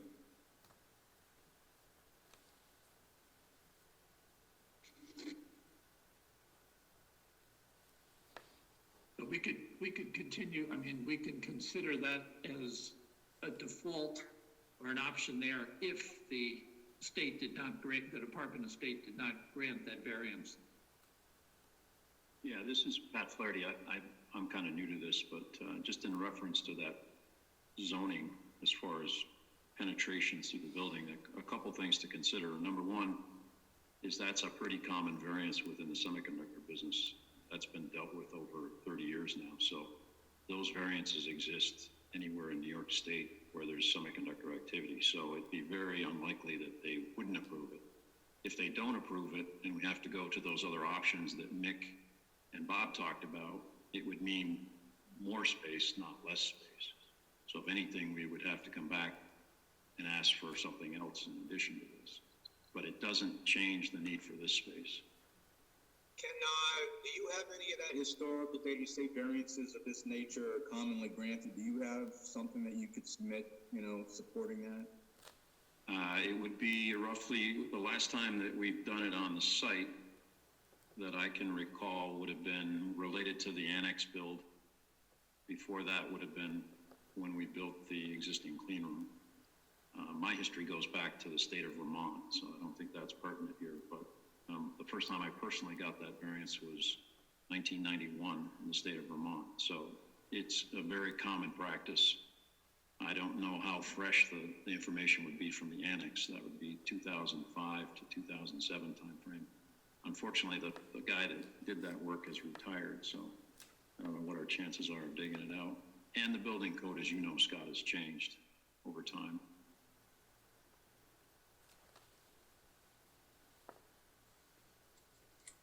But I think from this board's consideration, it's, I don't know if this is going to sound right, it'll make things more costly, more difficult, less efficient for a variant, or less efficient from an air emission standpoint. So it doesn't mean that the thing doesn't still have to get built. It just means we got to build more of it.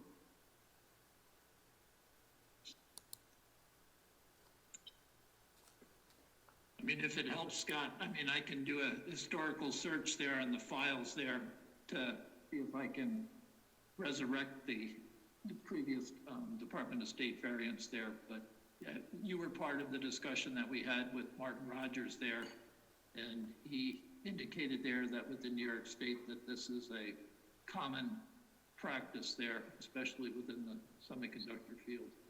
Just for the board's benefit, the reason it's a problem with semiconductor is you typically have large rooms that are bigger than an area that's generally segregated by a firewall. On smaller manufacturing, you can have more compartmentalized space, but a clean room tends to be larger and spread out more. So because the building code says the areas of firewall have to be smaller, just by the nature of the clean room being bigger than a smaller compartment, you have to get from one side to the other. It's also, this building doesn't have automation, but it's often comes up when you have automation connecting different sections of the building. You have to pass that automation also through those firewalls, and that comes up quite frequently as well. And in the past, it's been grandfathered, or it's not grandfathered, it's permitted through appropriate restrictions. And do you have any other location using this dampening system, air dampening system? We may have it in Malta, Pat, I can check. Okay.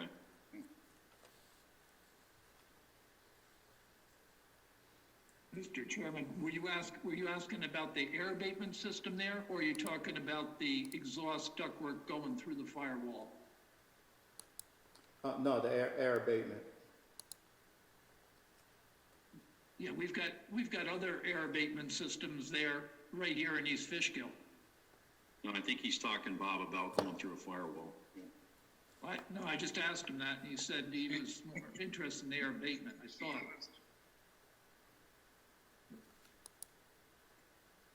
Okay, I'd like to move forward to Michelle Robbins for her comments before going to the board. I believe at this point, we have to determine whether or not we're going to coordinate the secret review. And I believe that it's recommended that we declare our intent to be lead agency and circulate. I would agree with that. Okay. Do you need a motion for that, Michelle? Yes. Yes. So, Craig, I would make a motion that we declare our intent to be lead agent and circulate. Second. It's been moved and properly second. All in favor? Aye. Aye. Aye.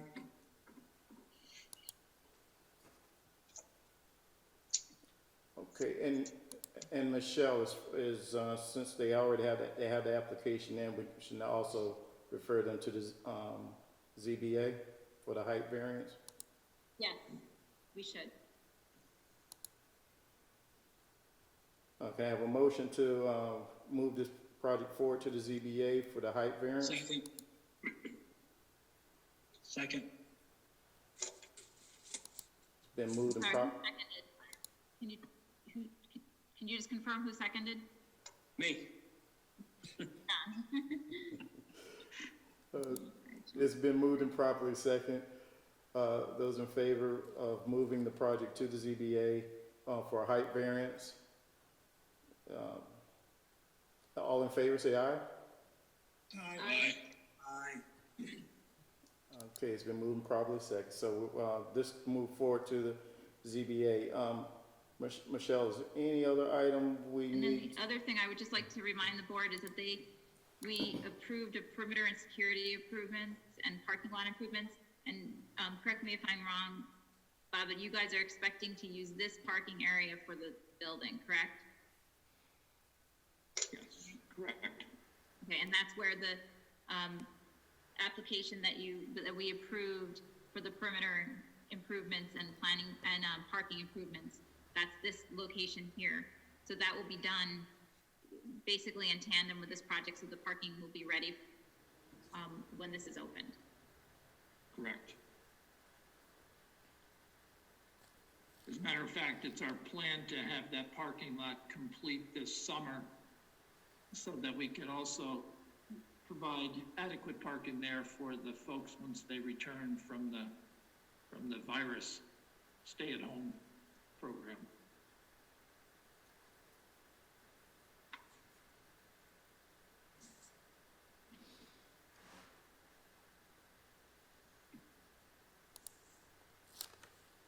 Okay, Michelle, is there any other items that need to be I think that's it for covered? me. Okay.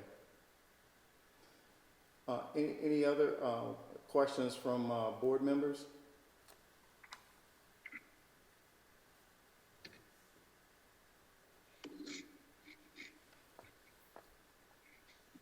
I have a question I'd like to ask with those motions and the referral there to the Zoning Board of Appeals.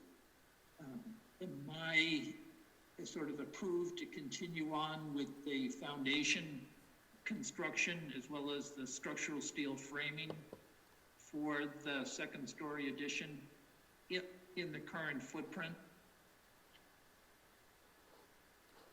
Scott, you see any issues to, Last time I think we allowed, was it some demolition, Bob? Yeah, the soil subsurface investigation as well as the removal of the existing concrete slab, correct? Right. So, I mean, right now, with the governor's orders, I don't believe you can progress any work as we speak right Well- now, at least until, what, the 28th, so, Well, the governor's orders, the way I understand it there, that the semiconductor business, as it applies to IBM and Global Foundries, that it's covered under that as essential, both the tool install as well as the construction of the infrastructure improvements to stay essential. Bob's correct. There's no restrictions on contractor activity supporting an essential business. MC, can you comment on that? As far as them being an essential business, Yes.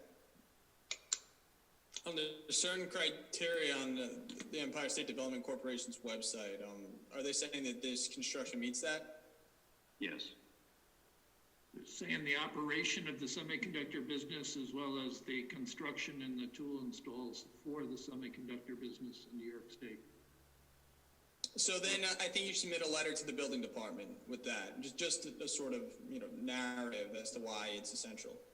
Yes, we can do that. We've cleared that through the government relations folks with Albany, so we can forward that. Sure. Can I understand the construction that you're proposing, is that going to, because you have ZBA, you have, I think, we said there's some sort of New York State permitting or authorization you need. Are you gonna be building anything or proposing to build anything that would be changed if you didn't obtain your variance? No, the concrete slab, the footings for the structural steel and the steel framing, that would be the same regardless. Okay. Michelle, we're comfortable with that, or Scott? Well, my understanding is the state variance wouldn't be affected. I mean, ultimately, if they didn't receive a variance for the height, I think that would affect their project. No, the same building would be built. It would be built shorter, which would then mean we'd have to have less air efficiency when we did the air emissions reductions, and we'd have to go find some other place to locate other scrubbers. That would drive huge costs, a lot more construction, and less efficient air emissions reductions. Would it cause you to have to undo any of the steel construction that you're referencing? No, all of that would be the same, 10-foot shorter, same roof, same everything else. It just means we'd have to come back potentially someplace else and say, well, now we need to do more construction over here because of that. Are you saying you would trim the steel by 10 feet, or you're just not going to build that high right now? We would, well, we're hoping we can have success with the zoning board, but if we don't, then picture that roof, if you want to drop down, Michelle, on page. Sure.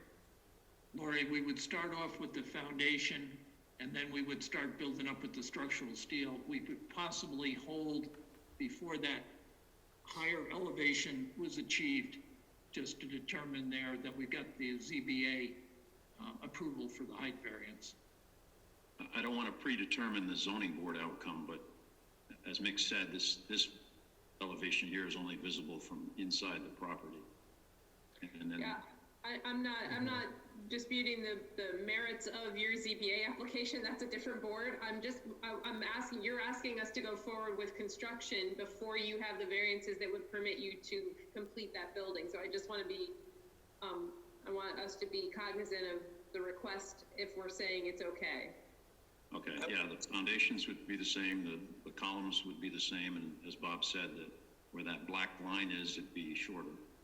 You understand if you did that, you're proceeding completely at your own risk, right? That any undo or anything that's at your risk. Absolutely, understood. Well, And I would, willing to take that risk. I would just add that, number one, we need confirmation from our attorney that whatever they submit meets the essential threshold. And I think in the past, on occasion, on unique occasion, we have approved foundation only work to be built. So that would stop short of any structural erection, but it's possible we could allow the foundation only, subject to review by our attorney of the essential status. Well, could we make it So you're contingent on the saying zoning not board? steel, Scott? What's that? That's foundation only, not the structural steel erection. Not going up in the air, just the foundation at this stage. Well, Scott, how about I build the foundation and build the structural steel framing below, not exceeding the current ordinance in the town for the height? No, like I said, historically, as far as we've ever let anyone go prior to final is just a foundation only. And typically we do that in the fall of the year. So this is kind of a special allowance if you're essential. Beyond that, I'd have to talk to council. How long do you feel it's going to take you to put in the foundation if you're not doing the steel? How much time for that work? It would take we have a 3-week period for install of foundations. And when would you plan to start that work? We would plan to start at the end of June. Okay, so our next meeting is in June. Would you have been before the ZBA at that time? I don't know, is the ZBA a 2-meeting process or a 1-meeting process, Michelle? They always have to have a public hearing usually. Okay. So it would be probably more than one meeting. Okay. But could we make the foundations proceed and then just make the steel contingent on the ZBA? I think Scott gave us the approval to do that, assuming that the determination of essential is reviewed by their attorney. Did I understand correctly, Scott? Yes, that is correct.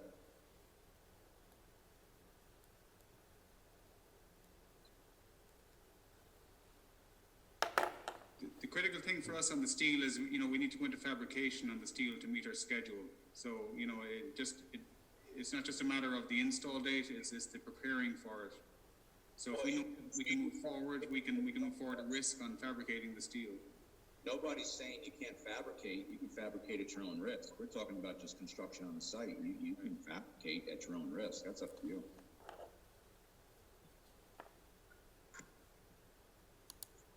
I mean, typically, you would fab to that height, is that correct?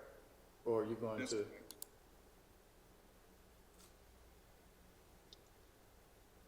We'd fab the full height, right, Mick? That's correct. I mean, you know, if we have to modify it, we'd modify it.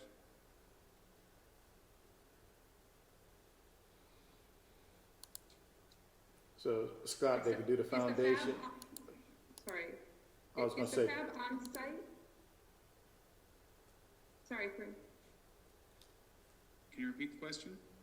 Is the fabrication of the steel being done on site, or is No, that something you have it'll be to order off-site. and then it's delivered? It'll be off-site, Okay. but it'll be delivered in a phased process. It isn't all delivered in one shot, if you know what I mean. It's a phased approach. Okay. I just would reiterate, you're acknowledging that would be, anything you do along those lines is at your own risk until you have full approvals here. Understand. And agree. Lori, do I interpret that as we've got permission to go with the steel fabrication and erection as well at our own No, risk? no, it's foundation, and you can, and do the fabrication, but as But Scott no pointed. erection? Okay. If you do off-site, you know, that's entirely your decision what you do off-site. You know, fabrication is off-site, so. My only concern, though, is we're gonna get, if we have to have two ZBA, we're gonna get wrapped around a virus schedule, I think, right? Because, I don't know, Michelle, if there, are we docketed for a ZBA review? And you're in June, and I can, hold on one second, and I can come back and tell you the date of that meeting. If we can get two of those in before your next meeting, then we're okay. If not, we're gonna have the same conversation on your next meeting, right?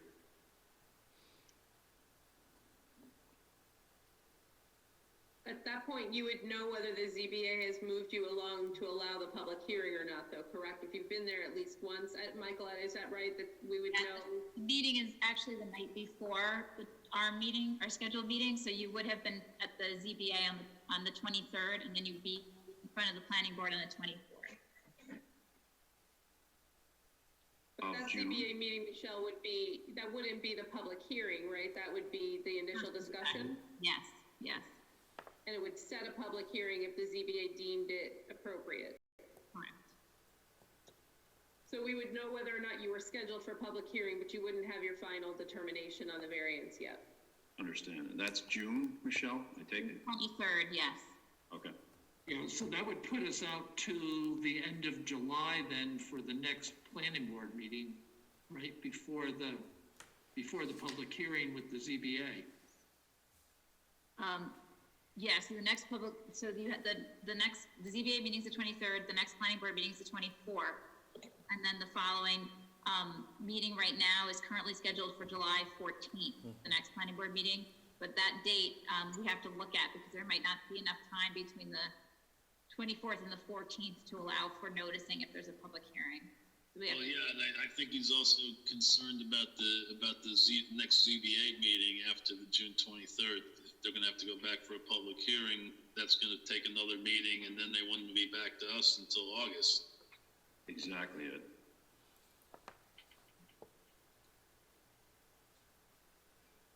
Well, that would depend, we might be able to get it back in July. It would just depend if we moved that July meeting out.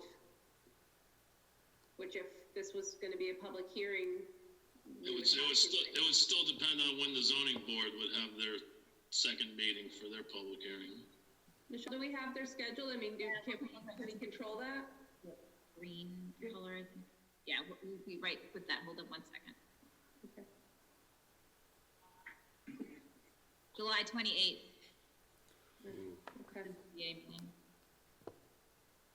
Unless what you're saying, Lori, is that on the 24th, you'll know whether we made it through round one of the ZBA. If that's enough for you folks to say, well, it got to the public to give approval, then we're still okay. But as Ed said, anytime we're all the way out at the end of July, then we've got foundations down, steel fab, but we can't erect until we get the final blessing from you folks. When are you scheduled for a I variance, feel like for that's more the of a hearing on you the state call variance? than us. Sorry.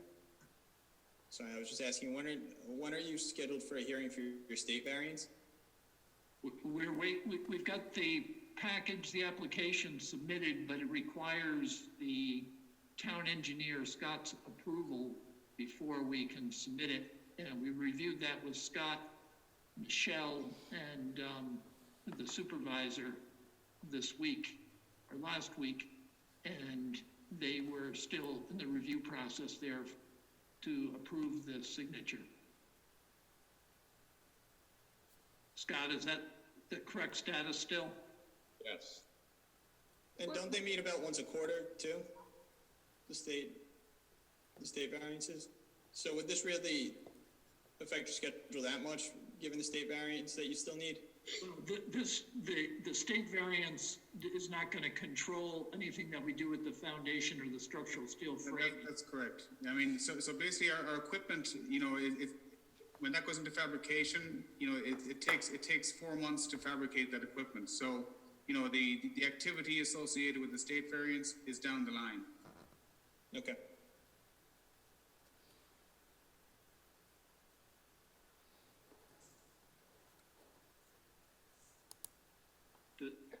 This Michelle. planning board approval has to normally happen after the ZBA, right? So that's how the sequence works? That's the typical sequence. You know, I guess we can confer and see if there's a way that we might be able to condition for it. I'm not sure. I'd have to. That's also a possibility. Condition, you grant a site plan approval, and a condition is you obtain the variance from the ZBA. Because if you don't obtain the variance from the ZBA, you'll have to come back to the planning board anyway. So that it could be an option. Do we That would have be to ideal, condition- because that would keep us out of the August timeframe. Yeah, Michael, do we also have to condition for the New York State variance? I believe so. I'd talk a little bit more with Scott about the technical aspects of the state variance, but I think we put that in there as well. I think a lot of the state variance has to do with an internal, but I think there is some differences in the stacks, if I'm not mistaken, Pat. And so there might be some slight outside appearance issues and stack issues that would relate to the planning board approval. It would be a snowball effect if the state said no on the ductwork going through the walls, none of what Mick's talking about would change. As he said, that's way down the road before that actually gets installed. What Michelle is talking about is if we can't penetrate the walls with ductwork, then we have to put in more units, which means instead of one stack on the roof, we could have 2 stacks on the roof. They'd be in close proximity. It wouldn't change the air emissions conversation much, but you're right, Michelle, there'd be 2 stacks sticking up instead of 1. And assuming they would both be over that height, they would both have to be subject to the town variance, right? I believe that's true, that they'd be close enough located to each other that you may not even see them from the road, but yes, there'd be 2 things sticking up instead of 1. So Michelle, I would think that the ZBA then should be made aware of that so that their decision would be based on the potential for either thing to happen. That way you don't have to circle around and go back to every agency again if the state. I agree, Lori, yes, and I'll speak with them about that.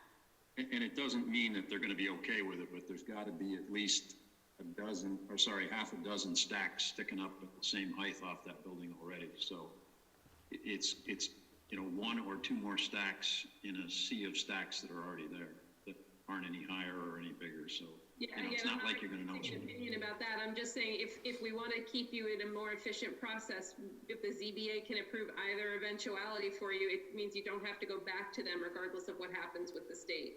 I agree. Thanks for that, Lori.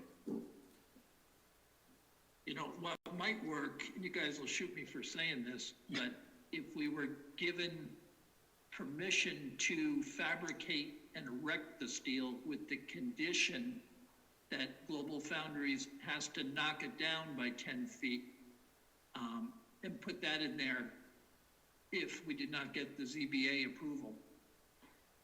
See, normally you might go about something like that with the town holding some kind of reserve to be able to restore the site if you can't move forward, but I don't think that's appropriate in this case. So it's really hard for us to let you go further than you're actually permitted to do. I don't know, Scott, Well, the issue on our end with the erection really doesn't have anything to do with the height.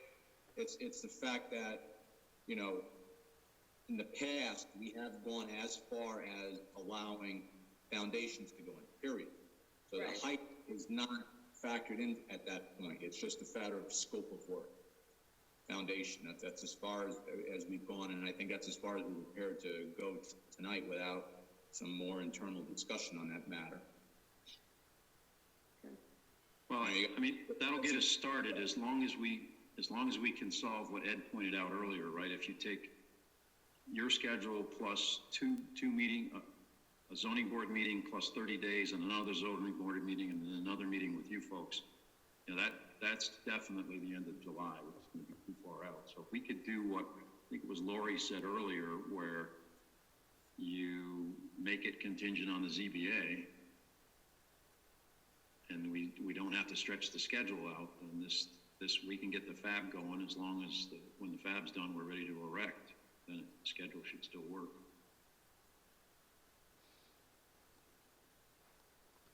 I think, Michael, that was a question of whether we could technically do it that way, right? Legally do it that way.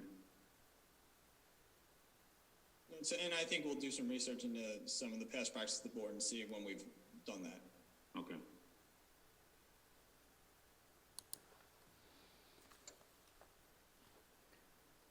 Okay, so I think, so we're squared away as We need to far make a as, motion to allow, go ahead, Michelle. I was just gonna say, do we need to make a motion to allow the foundation work to proceed? Yeah. Subject to verification as deemed essential work. Right, we'll get that over to Michael. Who does that go to Michael or to you, Scott? Michael. Okay. We should be able to get you something on that tomorrow. And Scott, we would be subject to all appropriate building department process and procedure, right? It's not that you can put the foundation in because planning board said so. You still need to go to the building department and follow all your process. Still got to go through the building department and get issued that limited scope permit, yes. Foundation only.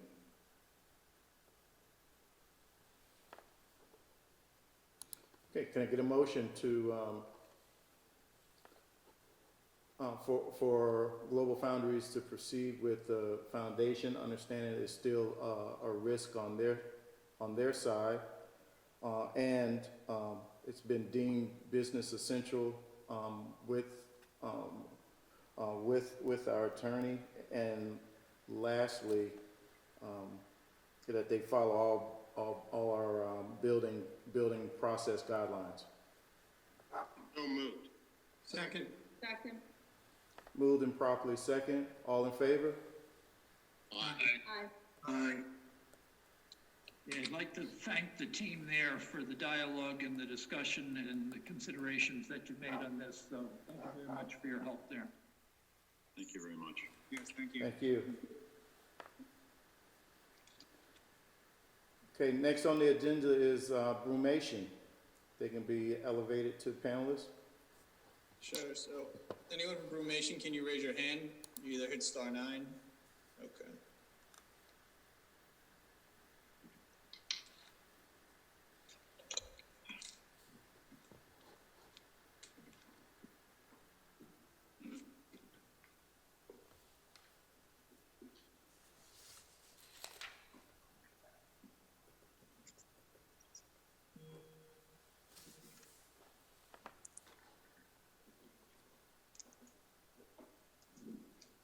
I just realized I probably should have a label for product placement. I should have a cover. I don't think we're Okay. sponsored by anybody yet, Craig, so. Right. Okay, Kevin, welcome. and I understand you're on for discussion today. Yeah, Mike Gillespie should be on as well, I believe. He was on, and then I promoted him, and then he disappeared. Now he seems to be back, so I'm trying to promote him again. Okay. Okay.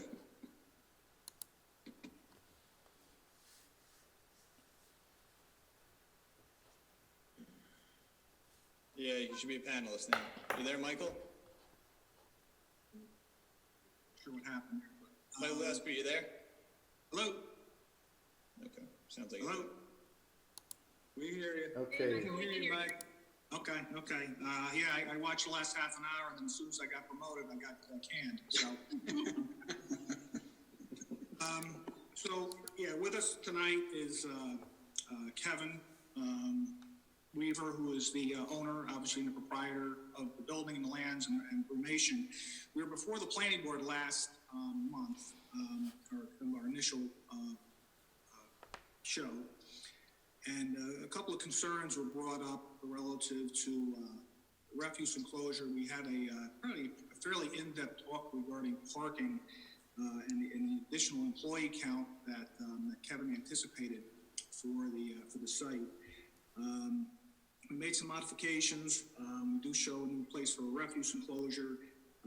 It's a little close to the building, but in terms of circulation of the garbage truck and coming in and picking up, the front forklifts and turning around through the site, it actually works on this site. And I think it's probably more of an optical location for Kevin because of the debris and so forth they bring out of the building rather than trouncing, some other location to park on. And to be honest with you, it ended up being the most obvious place to kind of detail. So understanding that it's within a certain limiting distance of the building, we are proposing this concrete block and so forth, so it's fireproof.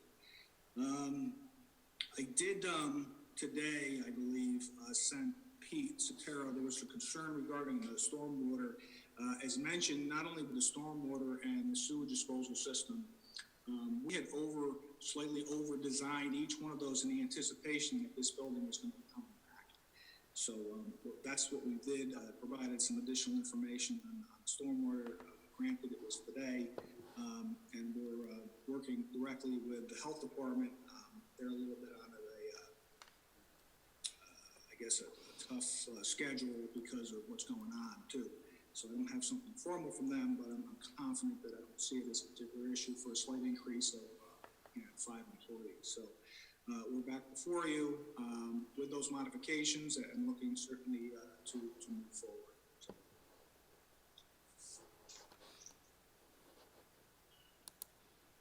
Okay, so Mike, did as far as adding the spaces and relocate the dumpster, I mean, what changes were you making toward that, if any? I had thought, and I don't think I misunderstood, but I thought the board was comfortable relative to the parking and the waiver that was needed relative to the amount of spaces for Kevin's current use.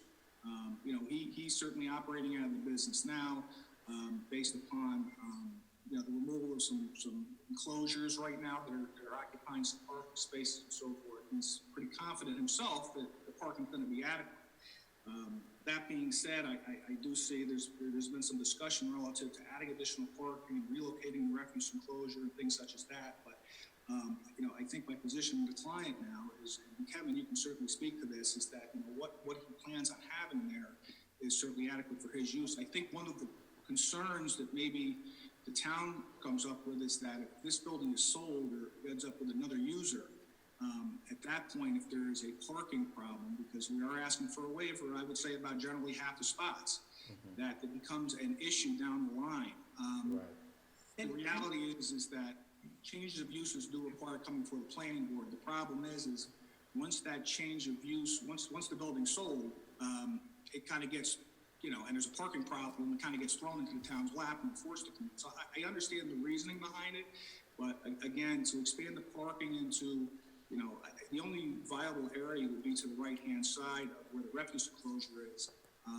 It's currently a lawn area, there's nothing there, but, it does a few things. That the plan that at least is in front of us now doesn't show topography. We have a steep slope over on that right-hand side, so there would be possibly some excavation there. There's a drainage swale that runs down through there, so there's other implications in terms of providing, additional parking on the site. But again, we are looking for the waiver. It's based upon what Kevin feels is necessary for a site, and ultimately, certainly, it's board decision. Mike, this is Michael. Could I just ask a couple of questions?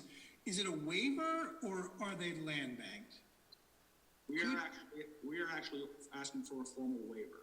Okay, if that was the case and you were going to sell the building, which again, I think is the focus of the town's, the professionals' concerns, is if you were going to sell it, is there a plan where you could say, if I was going to sell it and it had to conform to that for a different use, here's how we would then prepare it for sale by adding that parking spaces?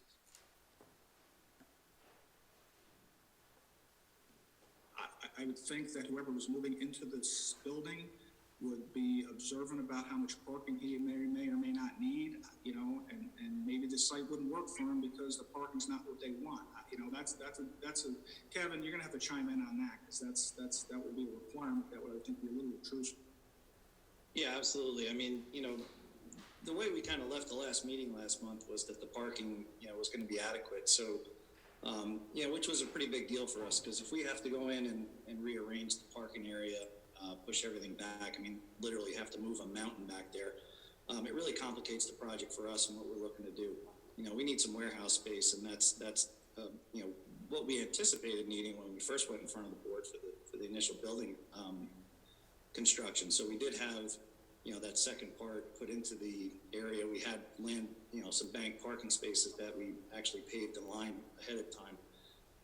So, if we had to go ahead and sell it to somebody and they said, well, we're going to need more parking, then, they would have to look at what that expense is going to be, and what the requirement is. I suppose that's, what you guys are all going through. But for my use and what I need, is the warehouse space. The parking is plenty adequate. And to be quite frank, if we have to, push that all back, I got light poles back there. I got, everything's all laid out based on the original plan. It's going to be quite expensive, and it's going to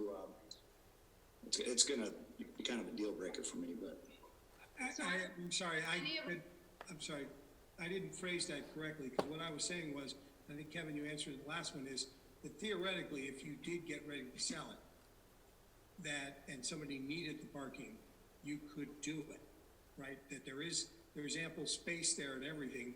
It's just land banked in a very primitive form.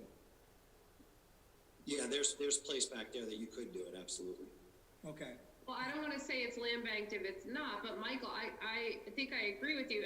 There would be a different, this parking lot layout is not an efficient layout.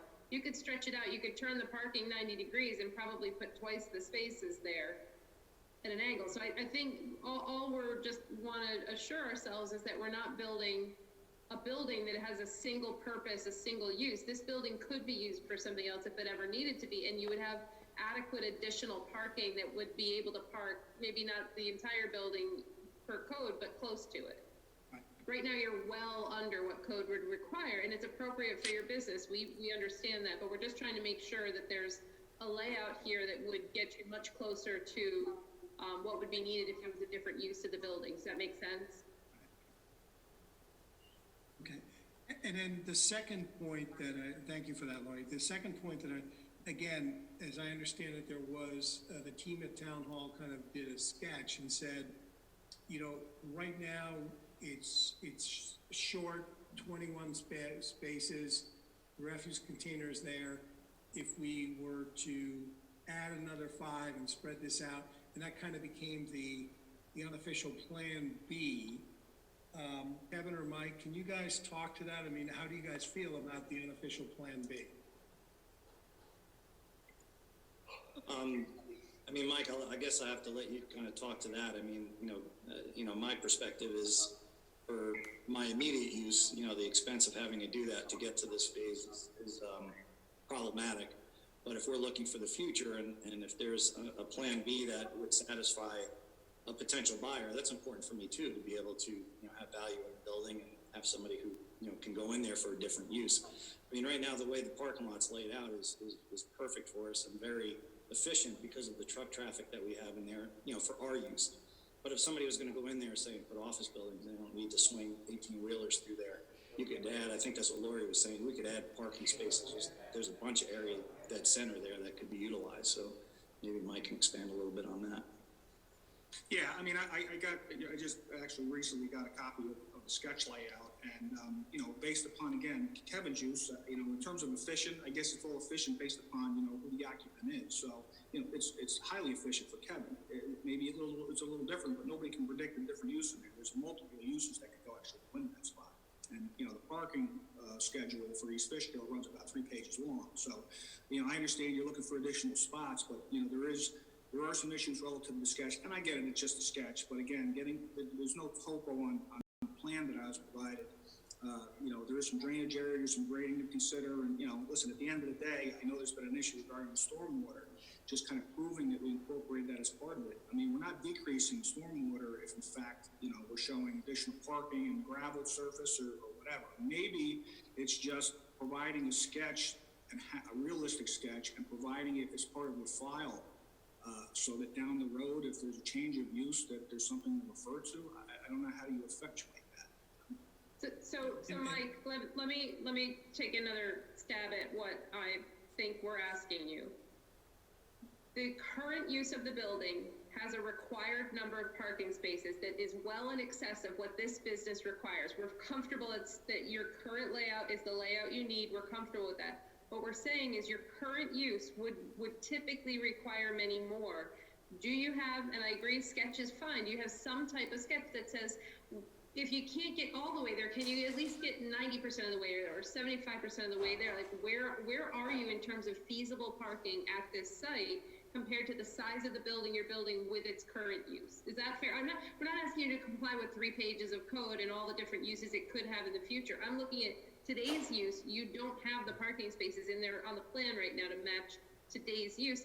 And again, not asking you to do that. We understand your business is special, but we're just asking how close you can get to what code would require. And I'll just add to that, even from a land bank perspective. Right. Yeah, I guess, we can prepare something that shows additional spots over there for the future. You're not asking them to be constructed at this time. Is that correct? What I'm hearing?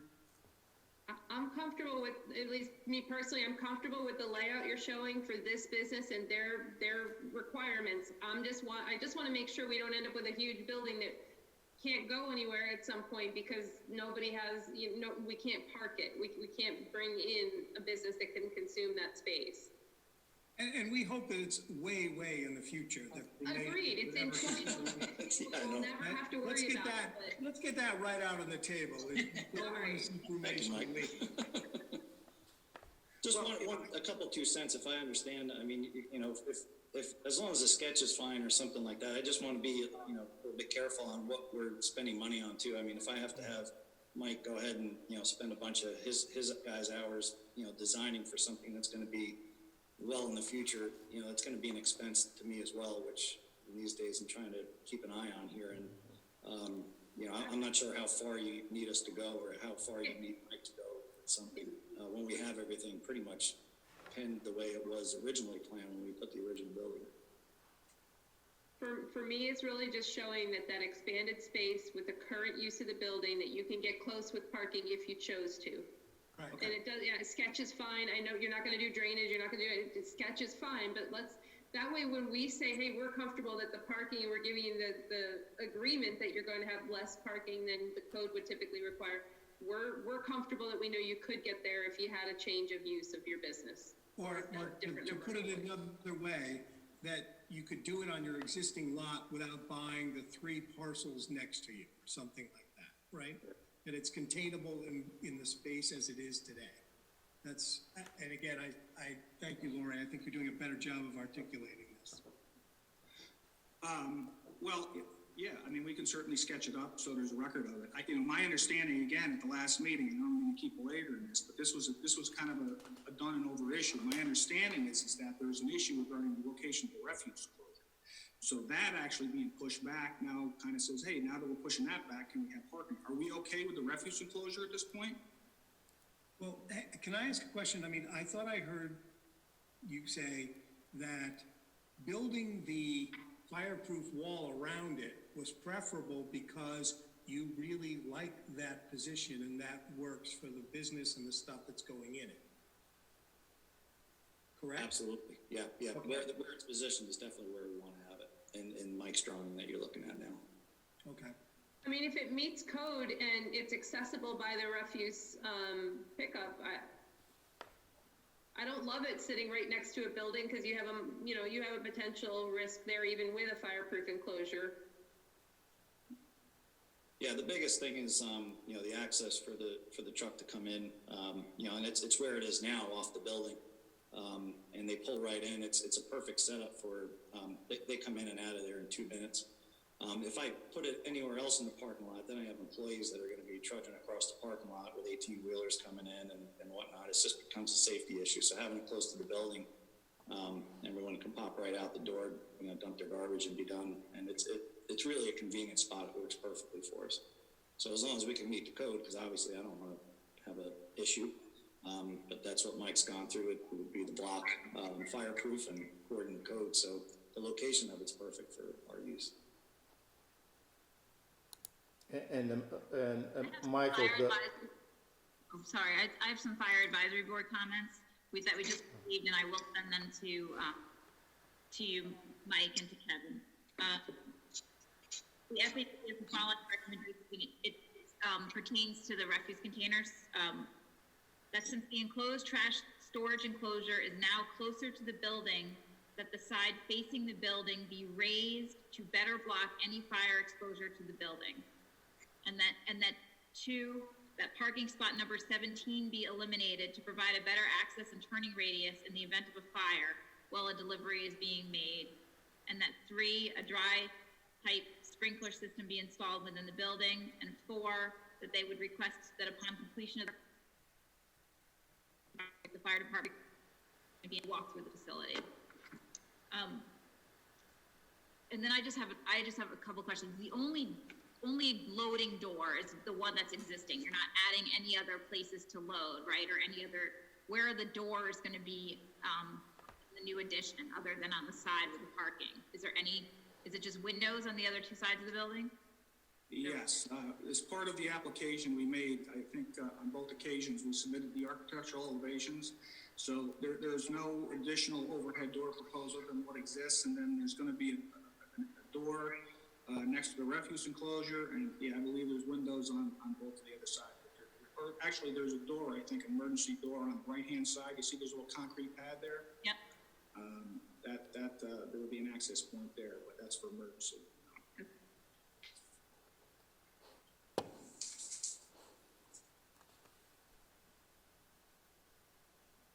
Give me those FAB requests. I mean, I don't necessarily, we're having an issue regarding parking spaces. I don't necessarily know if we want to lose another one. The issue with the building, we'll check the New York State Building Code. I mean, it's certainly, understood that, an ask relative to, sprinkler, whether it's dry or wet. But again, it's going to be promulgated by the New York State Building Code to a large degree. So, but yeah, get me that and we'll address, those accordingly. I don't know, did they even submit last month? We just got these comments, Michael, and actually they dated them for February 4th, which is the wrong date. So I don't know exactly what day they met. So I'll have to find that out. They met by Zoom. So yeah, all this going on, they probably haven't done. So I'm not exactly sure when they met. I'm sorry. We just got them. Hey, Mike, I don't know if this would work, but instead of removing spot 17, if you turn those 90 degrees, so instead of facing the Donovan Drive, if they face the longer driveway, you could still align them with the existing. I think you'd probably buy yourself about the same amount of space, right? Maybe even more. Well, what doesn't show on here is the truck turning templates, which we actually, laid out as part of the original approval. So I'm not sure how that would affect that, the way the trucks come in on a one-way entrance, work their way around, unload to the door, and then work their way back. So it's just lines on pavement. I mean, if it works one way and the other way, we can turn those. That's not an issue. I'm only saying if you didn't want to lose that other space, that might be a way to get around it. I mean, really, nothing's changing at all with the space, with the trucks coming in and all. It's all staying the same, even where the refuse is located is the same. So nothing at all changes there. So I'm a little confused. I'm just taking a guess, but the building is doubling in size and you can't get around it if there's a fire. Like, I don't know what access they need, so that may be weighing into it, right? Because you can't get back there now. Would a fire truck come, well, maybe they would come in through the other exit. Yeah, I see. I mean, I don't know if that weighs into it or not, but that may be what they're thinking. Right. Can we go back to the, Mike, you said the utilities sewer, is it sewer or septic? This is septic system. Septic and water. So you said that it was already sized for a larger building. Is it sized for this size building, or is it, again, if we had a normal number of employees for this type of use, would it be sized for that, or is it going to be small and it's working because there's a fewer number of employees here? The original sewage disposal system was designed based upon an employee count. So we originally, detailed it for 12, but when we actually, in terms of the actual size of the field itself, we added, we basically added to it to make it larger with the assumption that obviously we would be more employees. So it's not based upon a building, square footage, which, is sometimes the way it's designed, but in this case, it was based upon employee count. So, that's another restriction on anybody who decide to come in here down the road. If they wanted to occupy the spot and put twice as many people in here, I mean, you have to deal with the health department. There's issues regarding that as well. So.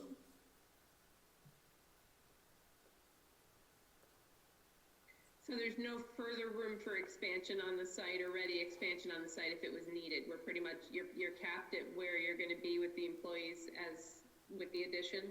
Actually, there's still a little excess capacity, but not a whole lot. Okay. Okay. Are you, the second story could still be built out, right? A little bit? On the other Yeah, side? that's what we have on the plan, is to build out the backside second story. Whether we go with that right off the bat kind of depends on some of the changing financial considerations, but the plan is right now to do it. Yeah.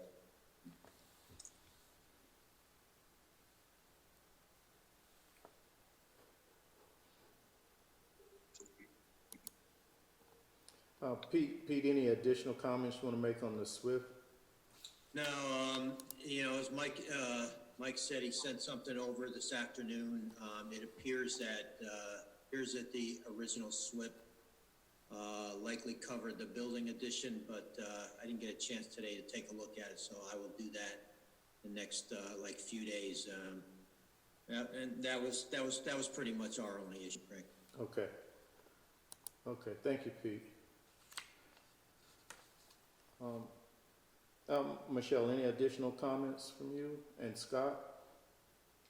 No, I just had a couple of comments just about maybe adding just a little bit of landscaping along the frontage to soften the views of the building in, and also potentially to soften the refuse container, which was actually a comment made by the ARB, just to maybe add some landscaping so it's not so visible. Hey, Kevin, do you have existing landscaping on the front facing Donovan Drive right now at all? I do. Yeah, we have all along the front, leading up to the door, and on both sides of the door, we have Up against the building, right? up against the building. Yep. Yeah, the comment from the ARB was more along towards the Donovan Drive, so you can't, and I think mainly along the parking lot area. I mean, the refuse container is directly across from the driveway. I don't think you're going to hide it with. I think he wanted it along I think he wanted along the frontage of where the parking lot was. Did we get those ARB comments? No, you did not. I don't have the ARB comments yet. I was told them, and I believe that the ARB spoke with the applicants. Okay. I haven't seen anything myself. Yeah, I haven't spoken to Paul either. Well, he said he spoke with someone from Formation, and he spoke with you guys about the front door. So he spoke with somebody there. I know that, because he told me that. There's only two of us, so. Yeah, I don't know who they would have talked to. No one told me about it. Apparently, Kevin, talk to your wife. I know, I might have to. No, I shouldn't know. And again, I mean, I'm not sure, I mean, yeah, the shrubbery plan and everything, I'd like this board to take a look at what's being proposed before it becomes a hard requirement. I mean, I thought that's the way. Require landscaping, as part of a project. I don't think it's a huge ask. I know that they did, absolutely show landscaping along the, daycare center, which we appreciate very much, because I think some of the trees were in poor condition. I think the ARB was just asking for some softening along Donovan Drive in front of the parking lot so that you don't have a full-on view into the building and the long edge of the building. And I think it was just largely along that frontage. And if there could be some also additionally along the other sides, that's great. There is existing landscaping along the front of the building. I have to say, I mean, pat ourselves on the back, but the property's beautiful. And we have to keep in mind, this is an industrial space, but it's more beautiful than any commercial space I'm seeing around. But I'd be glad to take a look at it. But, you know, we got a nice, beautiful lawn going. We got nice bushes, trees. I mean, it looks great. It looks almost like my house. But they want a couple more bushes, I guess we could put in there. It just makes mowing the lawn a little bit difficult. I might want to take some pictures and stuff. I mean, it's up to the planning board, that was just a request, a recommendation made by the ARB. Yeah, the gardens are pretty far back. It's kind of, someone has to really look for it, but, plus it's gonna be in an enclosure anyway. But we can get some pictures over and kind of so everybody can take a look and see what. Okay.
I'm sorry, Mike, I'm looking at sheet 2. Can you, just tell me where the light pole is? I'm not.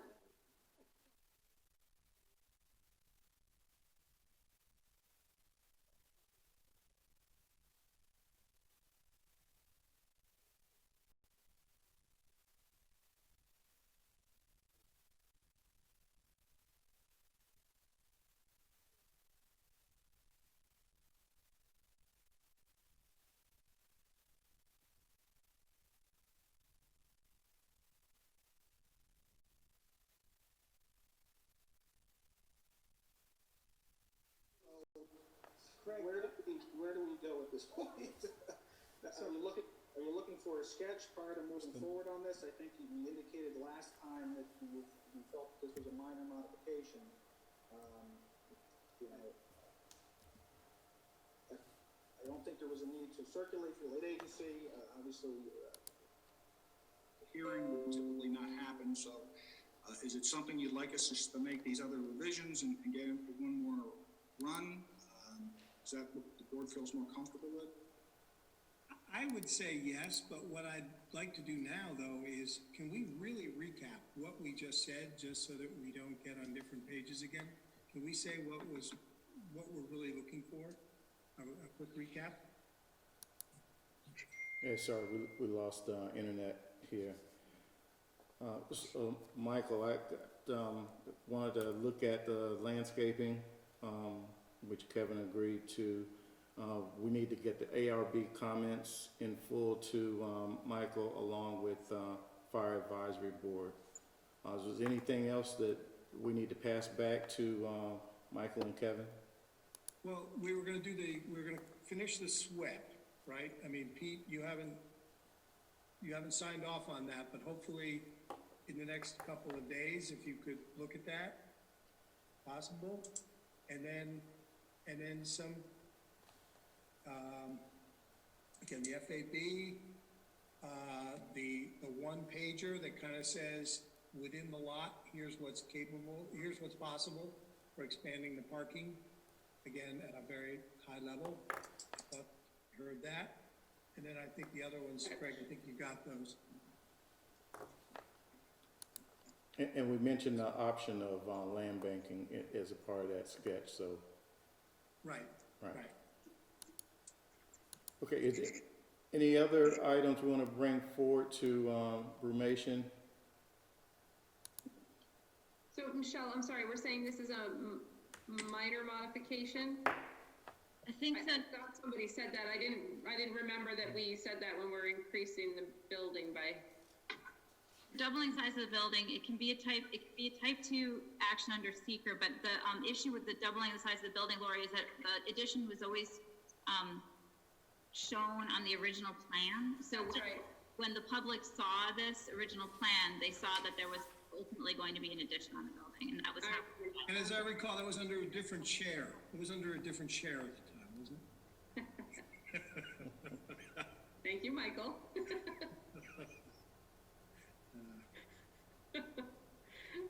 You were one of the last people I hadn't annoyed tonight, so I had to. Totally fair. It's a fair comment.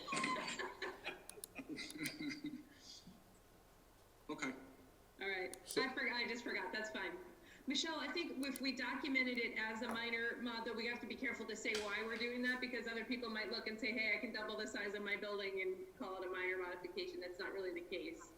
I think just to be clear, it was during the public hearing, the original public hearing for the project, the proposed addition space was shown. So it was clear at that public hearing that everybody, that there was going to be an addition at a later date.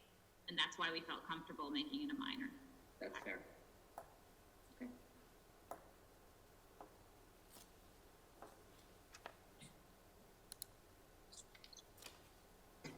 Okay, so Michael, you have everything you need, and Kevin? Yeah, we'll discuss landscaping, we'll make a couple of minor changes, get together a sketch, and then we'll get it back in for one more run. And just so you know, that the next meeting is June 24th, so. Yeah. All right, Kevin, I'm sorry, was there anything that you guys wanted to start? I mean, since we've been tabling that all, is there anything that you guys wanted to start on that between now and then?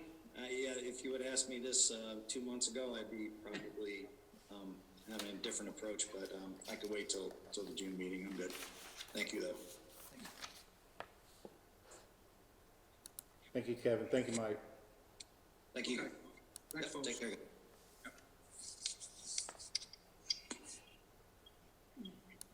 Okay, next on the agenda is iPark Visitor Center. So if anyone from iPark wants to speak, can raise their hand now. And if you're on the phone and you're here to speak, you hit *9.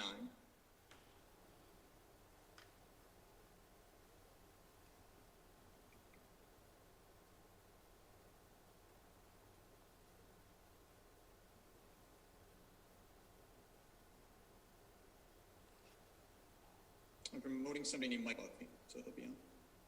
Michelle, do you need me for anything after that, or after, Ramation, or?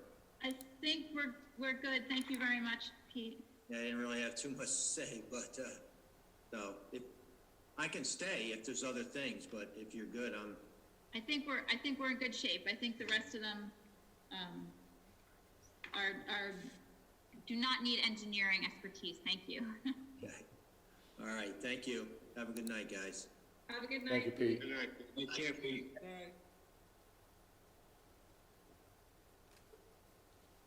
Okay, Mike, I'm going to give you the floor to, unless you need, is someone else joining you?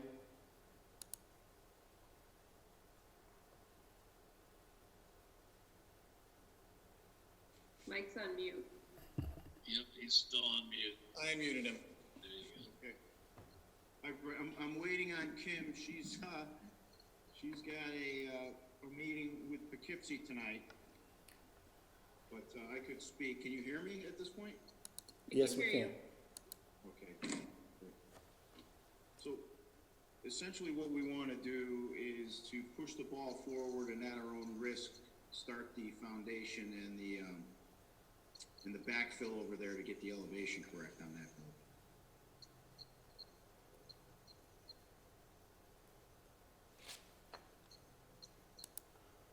So to that point, Scott, you have any initial concerns with their request for putting down a foundation? A couple questions. One, the backfill, you mean within the foundation? Say, bring it up to the elevation? Yeah, so Scott, that parking lot, if you look at it, has an incredible crown in it. And we want to roll out that crown so the water pitches the right way. So we'll actually be, bringing the elevation around that area, if you look at the renderings, to basically be able to, just a small ramp up into the building. By what means? Is this asphalt? Is this fill, dirt? Well, we have verified fill on site that we would be using. And then it would be, then we would redo the parking lot in that area.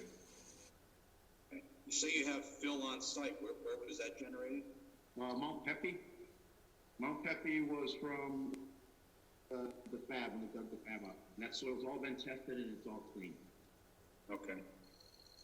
Yeah, so that's our clean soil on site. The protocol on site is if you dig and you find dirty, we have to take care of it and abate it and take it off site to the proper landfills. If the soil is clean, it still doesn't leave the site. We hang on to it and we use it for other purposes. That leads me to my next question. If you're going to follow a proper protocol as far as excavation for those footings. Yeah, absolutely, absolutely. We have Walden Engineering on site. We do the dig plan with the DEC, and then we move forward from there. It's really not a dig, it's a fill on this one, so. Can you guys hear me? This is Kim Ryan. Hi, Kim. Hey, sorry for the delay. Kim's juggling tonight. I also have like a little weird virus screen that keeps popping up, and I don't know if it was from the other webinar website. So right now I can only see half of my screen, but I can start to walk everyone through if you would like, or Mike can finish up what he was talking about.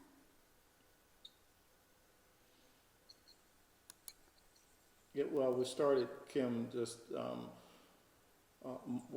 Mike expressed to us about starting the lay a foundation down, so that's kind of where, and Scott laid some, had some queries for him on that. So, Mike, you want to kind of continue with your any other reply back to Scott? Sure. So Scott, that's really it. We follow the same DEC guideline that we follow across the site. As far as the regrading, how is that going to affect the drainage, Mike? Well, we need to pitch it because the drainage is horrible over there now. That's part of the issue. So really, I got a lot of that pipe underground is crushed and it's broken up, and so we really want to rework all of that while we're at this. It's actually in the wrong direction.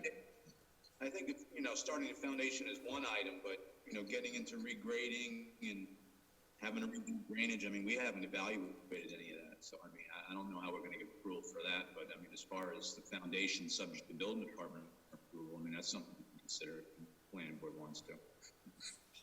Yeah, so I didn't, Scott, honestly, we didn't want to put the dollars out there until we got the okay from you guys, so we'll be working on that plan for you. And I'm sorry, Scott, I didn't catch what you were trying to impart there in terms of what was acceptable and what wasn't. I'm sorry. Well, I was saying, you know, if we have a foundation plan that the building department can review, and if the planning board wants to give them that approval, you know, that's one thing, but I have not seen a drainage plan, and I don't even think it's been designed yet as far as they want to start changing grades and affecting the drainage. I don't know how we give approval to go ahead. We haven't seen a plan yet. Okay, so we'll get the foundation plan to the building department hopefully by the middle of next week, and then we'll put that drainage plan together too, Scott, and that gets submitted to you? Drainage and grading, yes. Okay, great. Yep, so we'll get working on that as long as we know we're okay on the foundation. But that's up to the planning board, but I mean, we can work with them on that if the planning board wants.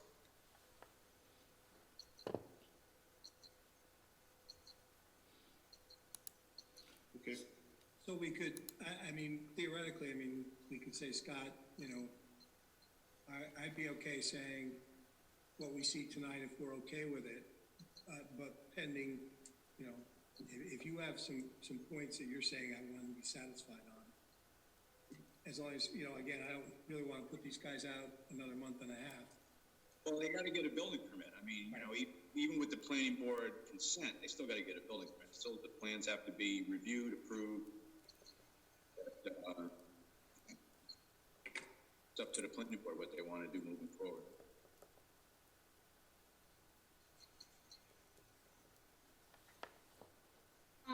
Forgive me for this, I'm trying to find, did we actually get plans? I have the original rendering like showing on the screen right now, but do we actually have plans for this yet? No, I haven't. We are going to get plans ready, but we really didn't want to spend the dollars until we found out if this was going to be okay or acceptable. So you want to put in a foundation, but we don't even have plans that the planning board has seen. I guess I'm a little bit concerned I don't know. What do you mean by plans? We've submitted a site plan, we've submitted renderings. Can you see that new plan that's on the screen now?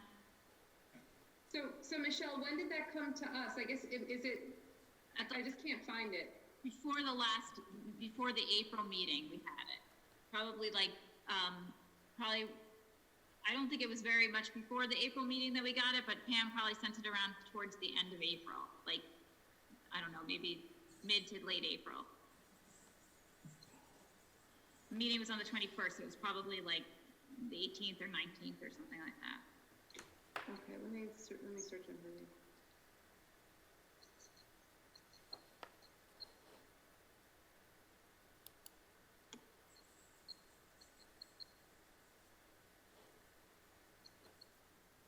Does anybody else have it? If you do, just, maybe I've just lost it. I don't see it.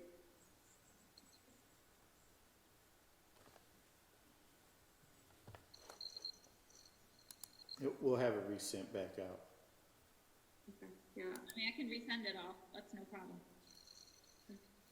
So we have a full application now, Michelle? Because this was on, I think, was it Sketch last time? It was on, I think we received the application like the day before the last meeting. So I'm looking back right now to see when I can find when it was sent around. I have an email from you at 12:25 on April 21st. I just can't find any other circulation for it. If somebody else has the other circulation, maybe I've just accidentally misfiled it.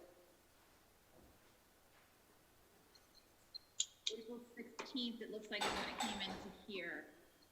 So hold on, let me just see if I can find Pam's email. It's like man lost Craig again.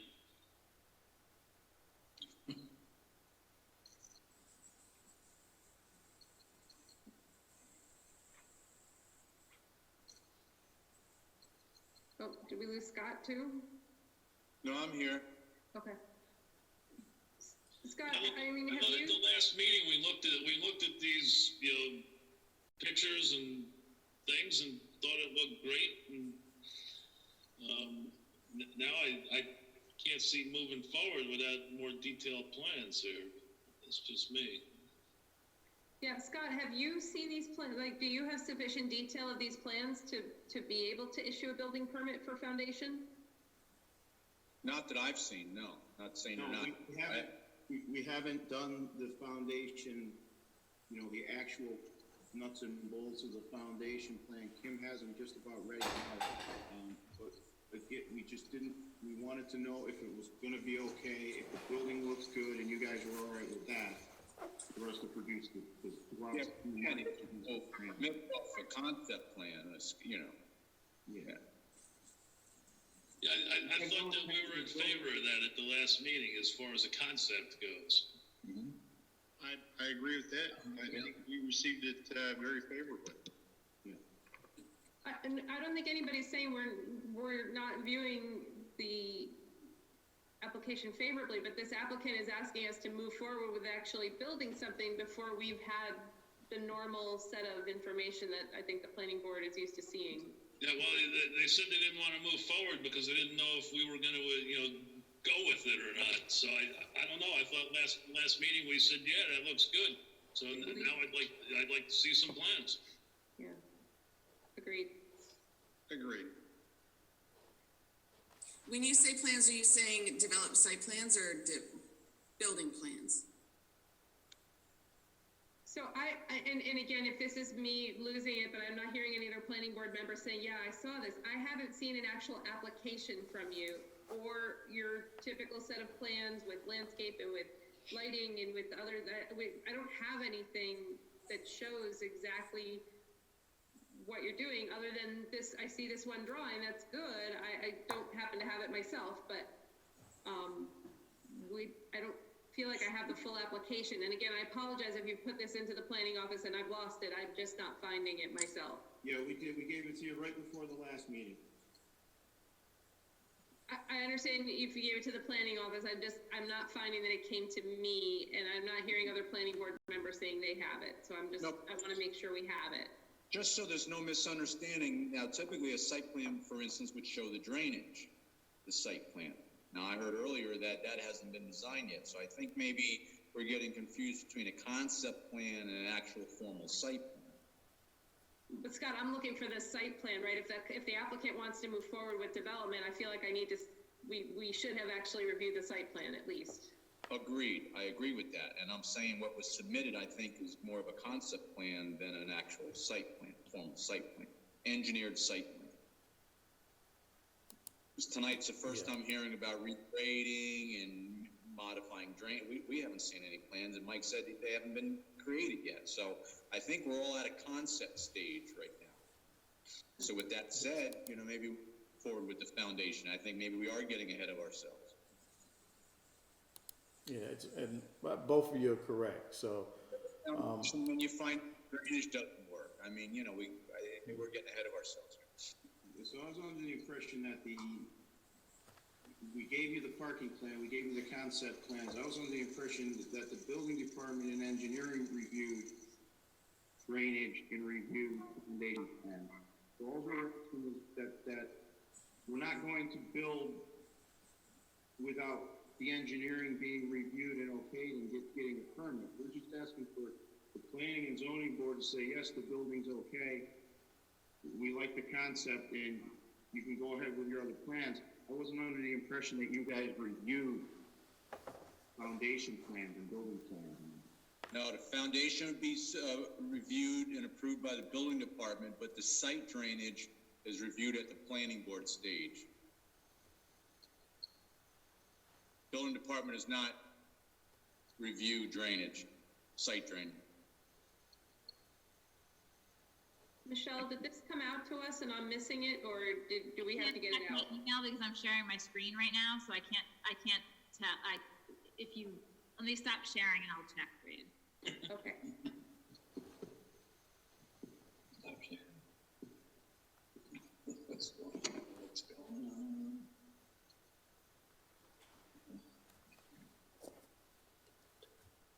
Craig, it looks like you may have lost your internet again. We don't have your video, just so you know. Okay, yeah, we just made some changes here, so. Okay. No worries, I'm just letting you know in case you're waving at us or giving us any signs. We can't see you. Let's see. We're back again. Okay. There you are, okay. There he is. We just haven't figured out the echo yet, but getting there.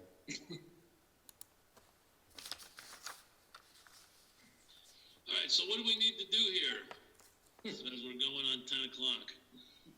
I think we need the full application. This is in as a discussion, which means we should have a full application. So there should be, if it's an EAF, short form, long form, we need to make sure we have all the documents for an application submitted.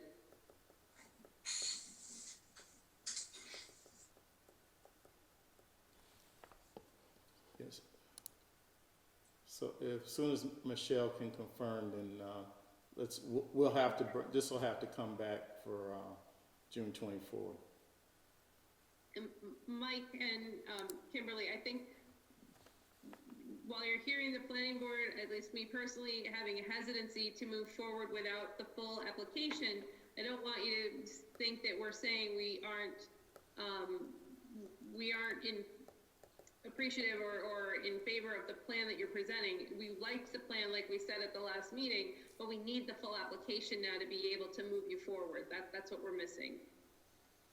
It's understood. The comments that I had gotten back before, was with relative to the ARB, we did address that during this meantime.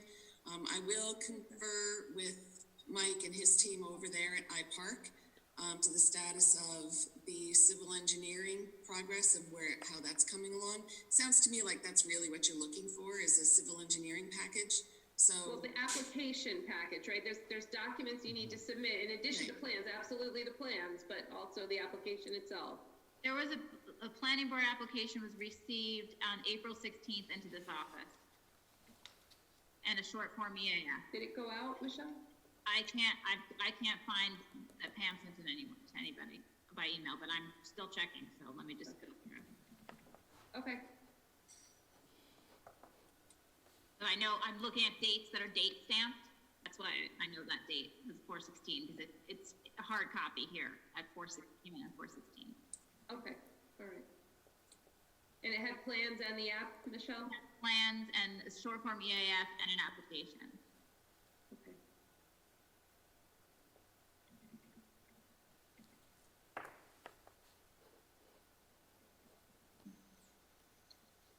And I'm assuming all of you are getting emailed applications, right, at this point from?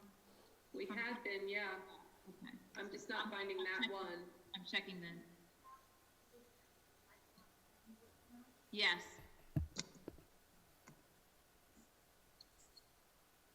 Okay, Jackie's saying she sent it out on the 16th. Can you print that, Jackie? 16th of April. I don't have it. I don't have it. I don't either. I never saw it.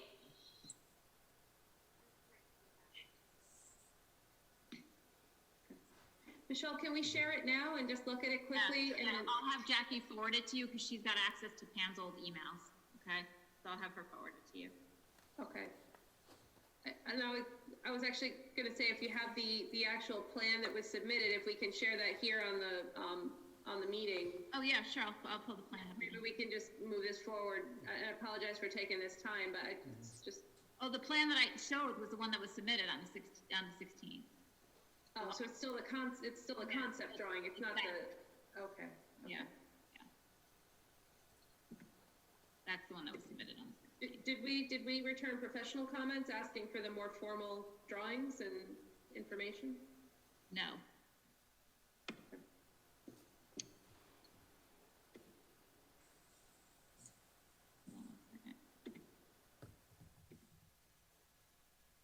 Okay. It looks like it only went to Craig and Michael Cunningham on the 16th. Okay.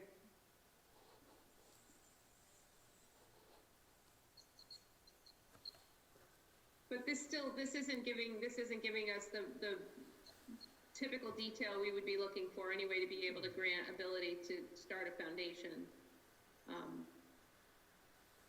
The comments that we got back from the last meeting were to address ARB, provided building materials and imagery, update the application. So this is where we are because that's the information that we had received to this point to move on to the next meeting. I don't recall receiving anything actually typed or a formal request or evaluation or comments. If that was distributed, we or my client had not received that. Yeah, we're looking right now. We're still looking. Sorry, we have to go back and forth between a couple different emails right now. We never received anything asking for site plan. But that's, I mean, there should be a checklist that goes along with, hey, this is the information you need to submit when you submit an application to the planning board. That I don't know that we don't typically email an applicant and say, submit your application. We have a list, a checklist that comes with it. Yes, I mean, it's fine, we did submit the checklist of all the things that we were including with that submission. Some of the things that we were not including were not checked off at that time. But again, we did not get any formal written comments back from the last meeting. So that's why we're just, unfortunately, we've lost another meeting. So we're gonna have to make up some time here. So from the last meeting you were in, I thought on sketch, so you wouldn't have had formal professional comments. Once you submit your full application, that's typically when our professionals would start their formal review and send you back comments. So it sounds like we may just have lapsed here by a week or two in getting the formal comments back to you.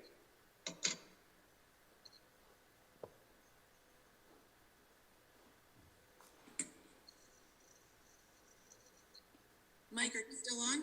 Sketch came in, and then formal application. The formal application came in shortly after the sketch, and was not circulated. It looks like I'm trying to track it from what I'm looking at right now.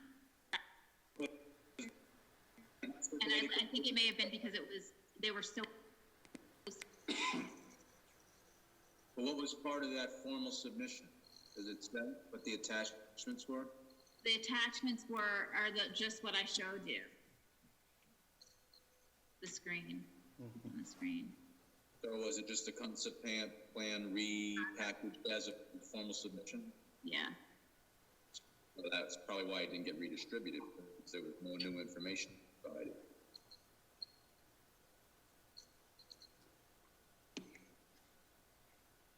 But, well, I think we also had discussions on whether, because there was a limited amount of disturbance to the property, whether a full engineered site plan was going to be required. And I think that was something that was still being discussed at the time. Because the amount of area that is currently paved, we are not increasing any area of pavement. We're actually reducing the amount of pavement. So I think that's where there might be some confusion as to whether a full engineered site plan was going to be required because of that. So maybe some of this feedback is kind of good right now, because now we can take this back to the engineers that IPark are looking to have do the development of the drainage, and we're gonna have to expedite to get that then. But like Mike said, they were reluctant to do a full engagement of that engineering if there was concern the project wouldn't move forward. So maybe that's just where there's a little bit of a confusion going on. I think what the board's saying is it's not without the engineer. So I think at this point we have to get the engineer. Okay. You have to get your engineer.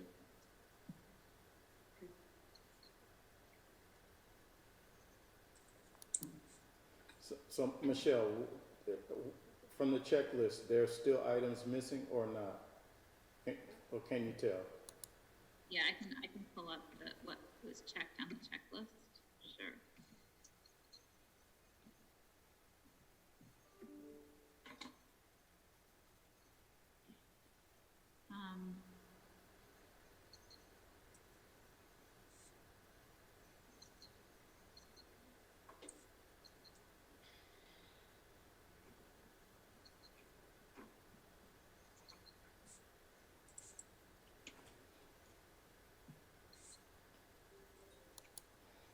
So, I think it's worth time being spent, Kim, to, I can look at it on hard copy here. yeah, work on the application, get the rest of the documents in, and then, we'll get you in on June 24th. And I want to give the board opportunity to see the materials as well. I mean, the bulk regulation table, the survey topographic data, soil types, any of the, existing structures, drainage systems, wells, septic systems, water lines, sewer lines, proposed limits of disturbance and clearing. These are the things that are not checked off, that weren't provided, that were on the checklist. Okay, so we got the two-headed snake now. We'll get working on those plans right away. But now we have this public hearing as well. How does that work in this day and age with things the way they are? Through Zoom, just like we have here, we're able to hold a public meeting using this forum. I'm not saying it's the most smooth, there's a little awkwardness to it, but it does work, we can do it. Okay. So do we need the civil engineering plans to have the public hearing? You need a full application, yes, to have a public hearing, because if we have to, especially if we have, Michelle, I don't know if we have to circulate this one, but we probably don't, right? No, because the only actual, a new addition is about, I don't know, it's not very big. It's about 1,000 square feet, right? The entrance came to 2,000 square feet, I thought. And then 800 square feet for the Jane's Bakes piece, right? And then I think, then there's just another front porch. So the actual square footage of what is new, the existing, most of it is existing building. And then they're just adding that little porch and then the Jane's Bake addition and then the front, the covered porch in front of the other end of the building. So those are the only actual new pieces. Okay. So it's essentially like 3 small additions. Right.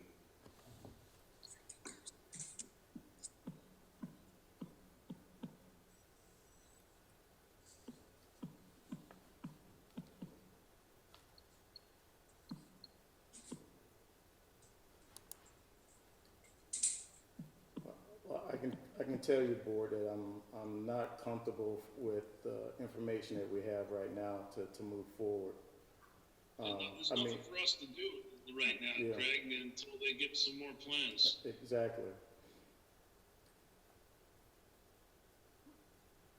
So, Michelle, can you just make sure that, they get an outline of what's needed? Yep. Communicate it out to them, and then, we'll put them on as soon as, 24th is the next scheduled meeting.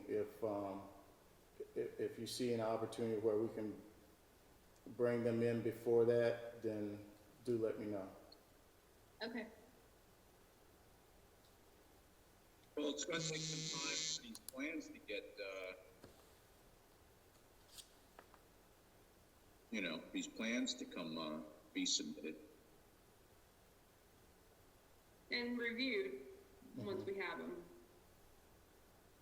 It does take time, a lot of time.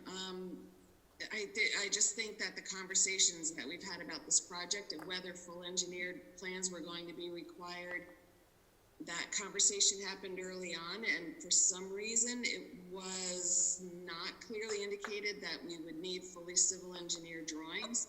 Not that it wouldn't be required in the long run, but to get through this process, and maybe it was misunderstood, but this was the conversation that we've had with the representatives at the board up till now. Otherwise, we would have given fully civil engineered drawings and we wouldn't be back this month.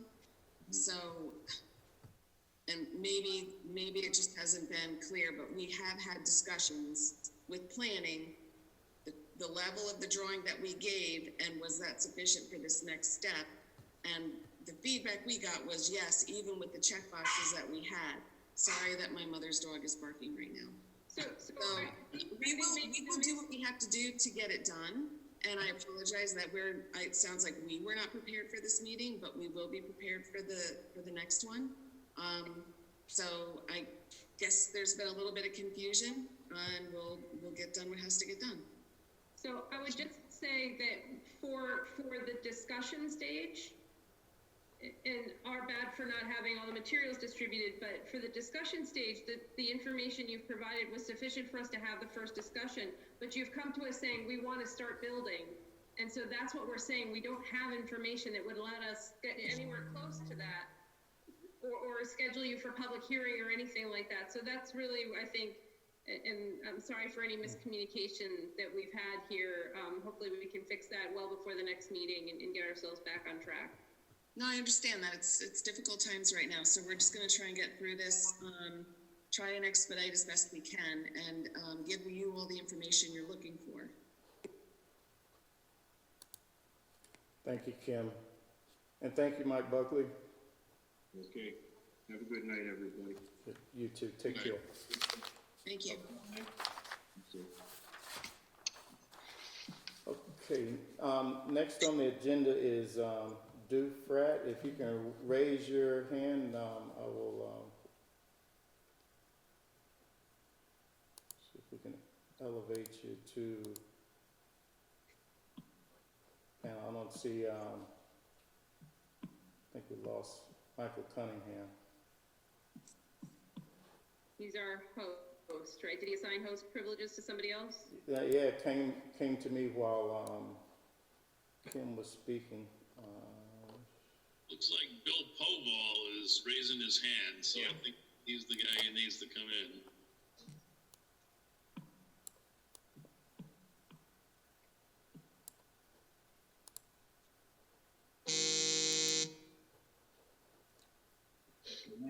Okay, Bill, I think we have you. He may be muted. You may have to unmute him.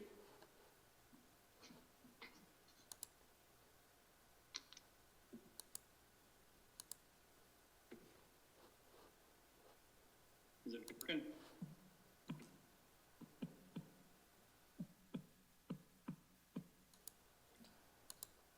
Can everybody see the screen, the plan? Yeah. Yeah. Yeah, Bill's I'm not still sure if muted. you can hear me. Yes, Bill, I think. Okay.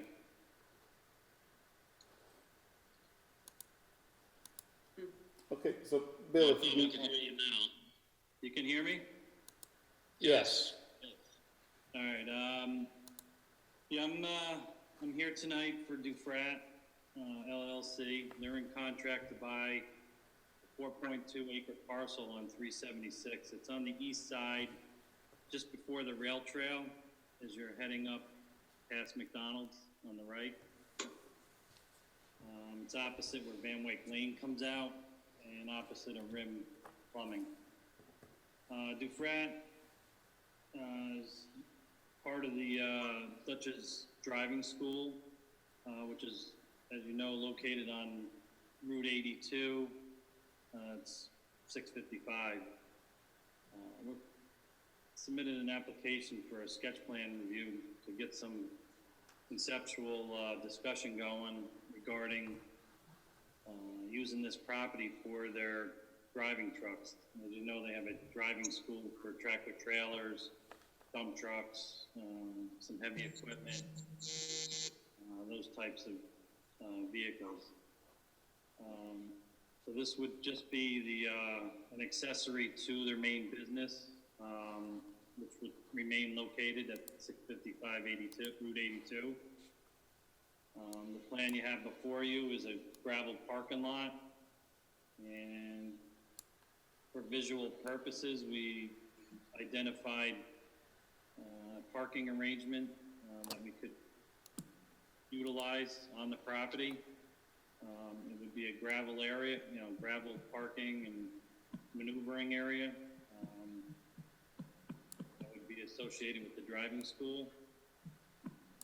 With this particular plan, there would be no building proposed. It would just be the accessory parking.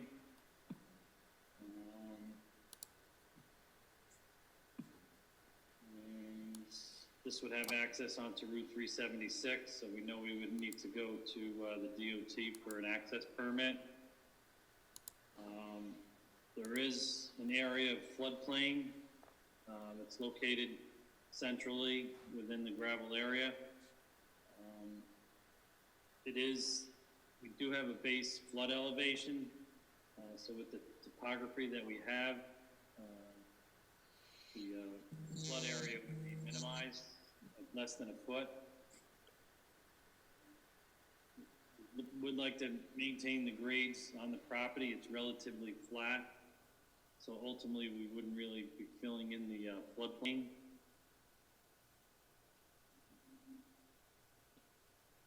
I'm trying to think of what else. I think that's basically it, but ultimately we're here for a sketch plan review to get some feedback from the board so that they can see whether or not they want to move forward, with this project. Hey, Bill, it's Lori. Is the entire thing the gravel, or are you going to have paving under where you're parking the vehicles? No, we're only proposing gravel, no paving. All the trucks will be registered vehicles, so they'll have to meet all the inspections.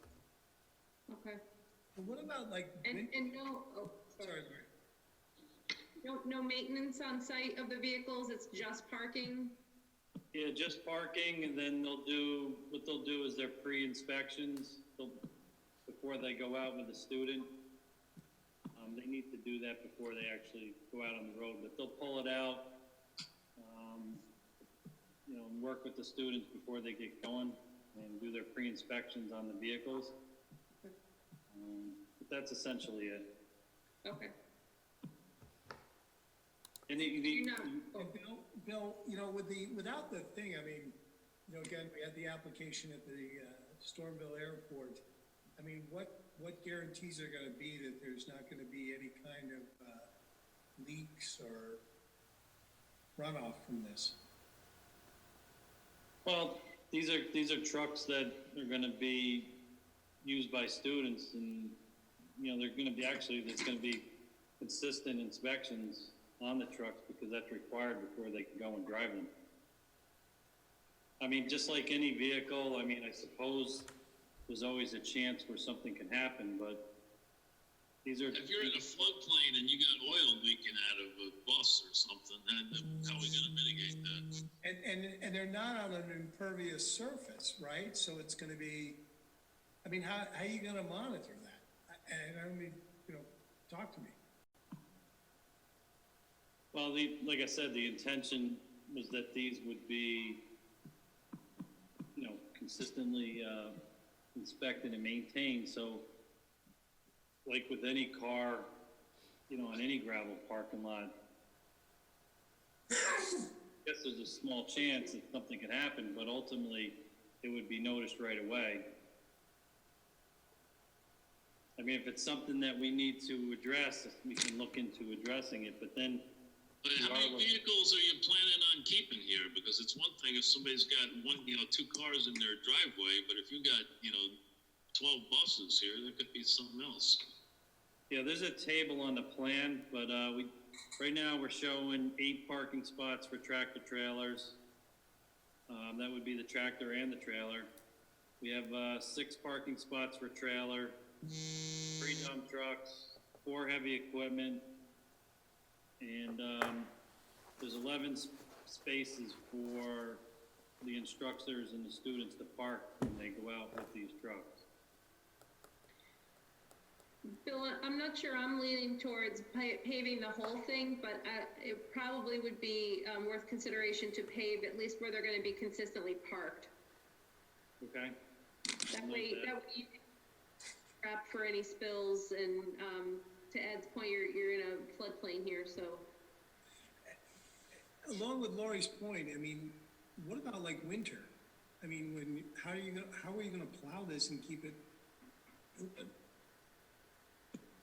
Well, the snow would be plowed along the perimeters on the graveled area.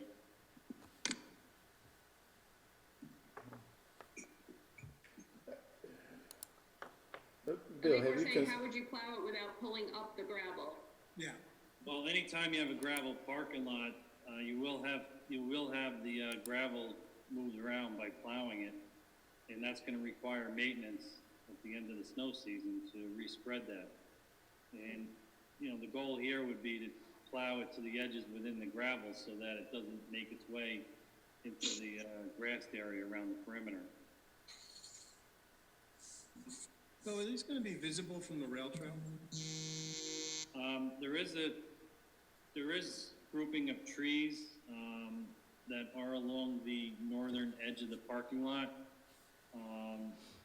They are predominantly the deciduous trees, so in the winter time, you know, for sure you're gonna be able to see into it.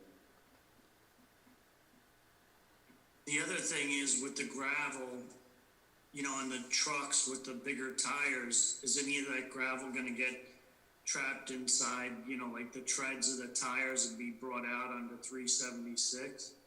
Well, this will be like an item 4 gravel that will be compacted. And then ultimately the entrance road, I see on the plan where the color here, we have it as gravel, but the entire entrance actually off Route 376 will be paved to the gate. So that would give it a wear area before they get onto 376.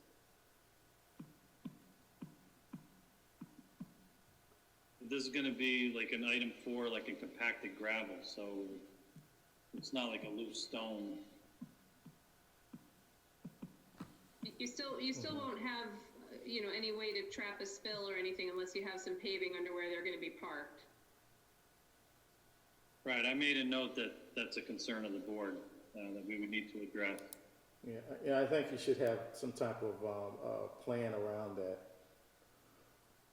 to submit.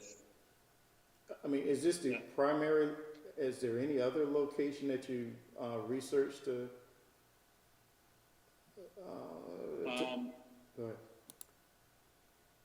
ahead. This is the piece of property that was available for purchase. From what I understand, is that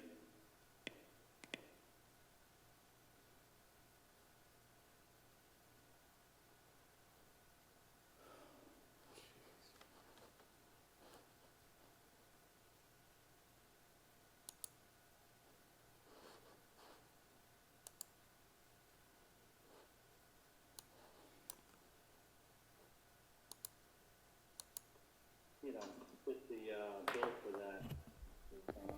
It is in a I-3 zone. You know, so they thought, you know, that would be a good zone for something like this. Yeah, no, I think it's a good usage, but, you know, probably just need a couple tweaks here to, Internet is give comfort to the ridiculous. board that we're not gonna have, any accidental spills. Right. Bill, you're saying they're gonna use the rest of the gravel area to inspect the vehicles or be able to take them out and drive them around a little bit before you're out on the main road. Is there any intent that later there'd be additional storage here, or is this the max storage that they think they would need? And then the rest of the rest of the area lot would be for that inspection and site circulation? This would be the max that they would envision. Okay.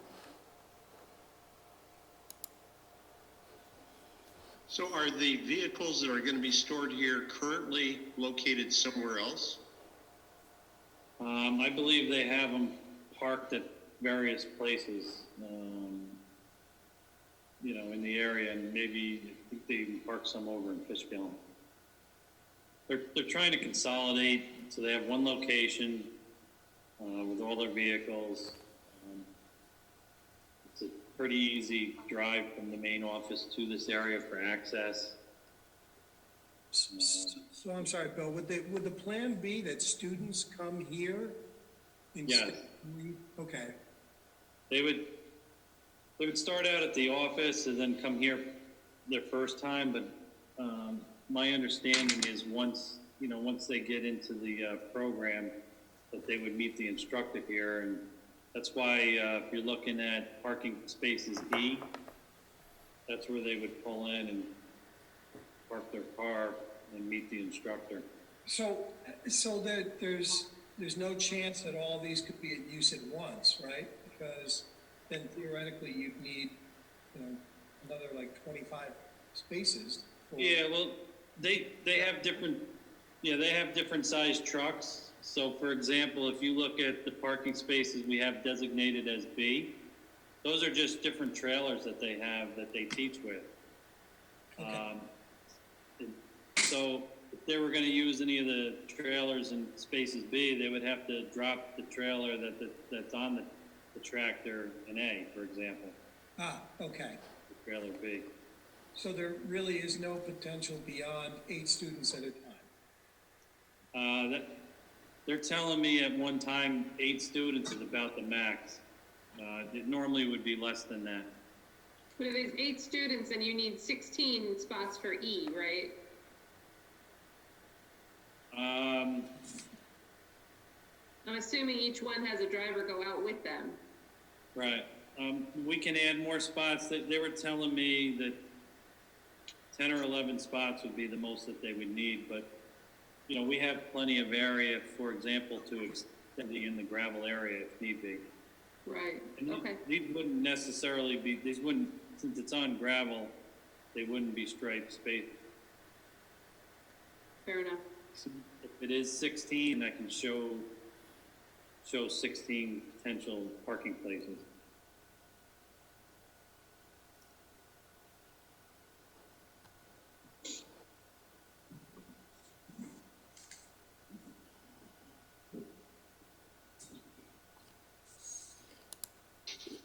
So where the rail trail is, are you proposing any type of screening at all so it's not as visible other than the tree line?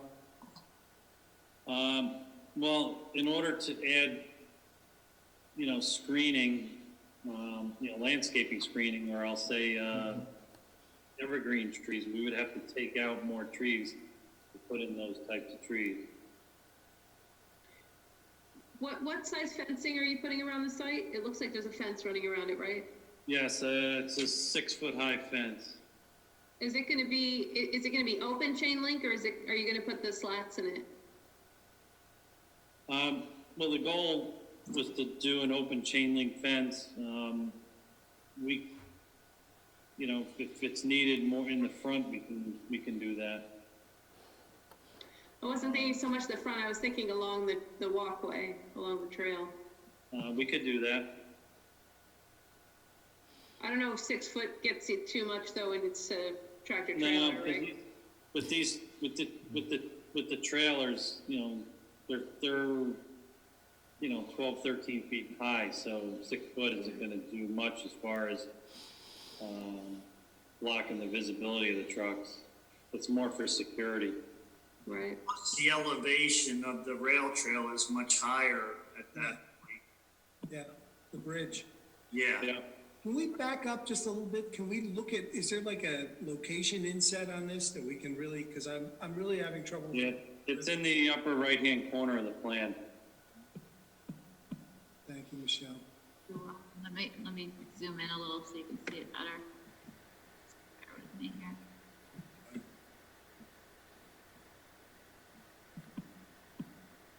So this is Sprout Creek Court right here. This is the Stringham house, the old Stringham house. This is the boundary with Wappingers.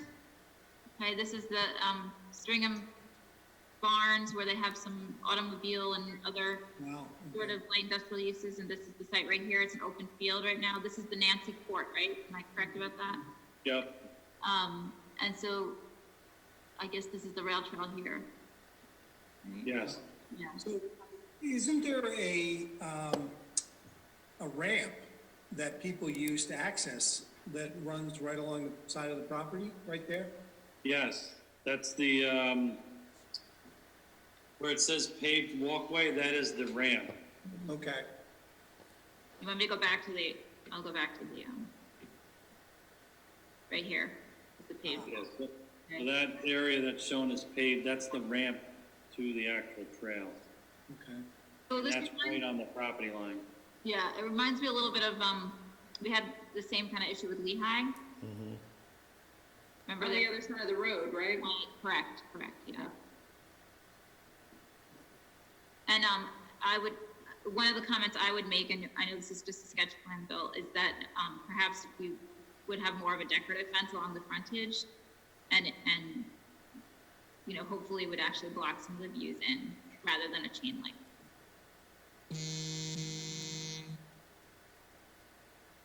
Okay. The other thing I just want to mention to folks is that, currently this area is, the zoning is being looked at for this area as part of the industrial studies, land studies report. There hasn't been a final, zoning decision made and we're still collecting comments. So we would need to, sort of review this in light of the new zoning as well. Michelle, is this the only site that's zoned I-3 in that area? No. Okay. Sprout Creek Court is also zoned I-3. It's actually a little odd in this area. There's I-3, Stringham's property is I-3. If you know which one I'm referring to, the older house and then the barns behind it. And then there is actually part of Brookmead is I-3. It's very odd. There's some weird pockets of I-3 and then there's actually there's one parcel that's I-1 and then there's a bunch of B1 in this corridor. So it's a bit, and that was one of the recommendations made in the industrial land study that we consider, I actually think their recommendation was to consider potentially rezoning all of it to more commercial rather than industrial. And I don't know that the town board is going to agree with that or not agree with that, but that they're looking at different options right now. And Michelle, this would be commercial, right? Because the students would be coming here? Well, it's really vehicle storage. So, I don't know. If it were me, I would probably classify it as more like a vehicle storage.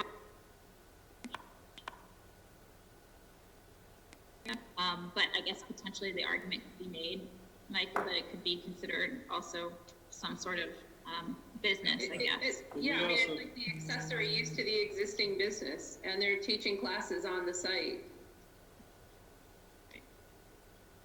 The part that has me a little nervous about this is how much of it is in the floodplain and, if there's any wetlands in there. I'm kind of wondering why they weren't looking to, rent some parking lot from iPark, because it's much closer to their office, much easier, much better roads to get everything on and off. Plus, it's already paved. You don't have all the issues with the oil sinking into the gravel in a wetland, floodplain. Well, they, their purpose for, getting this property is they'll own it, versus renting.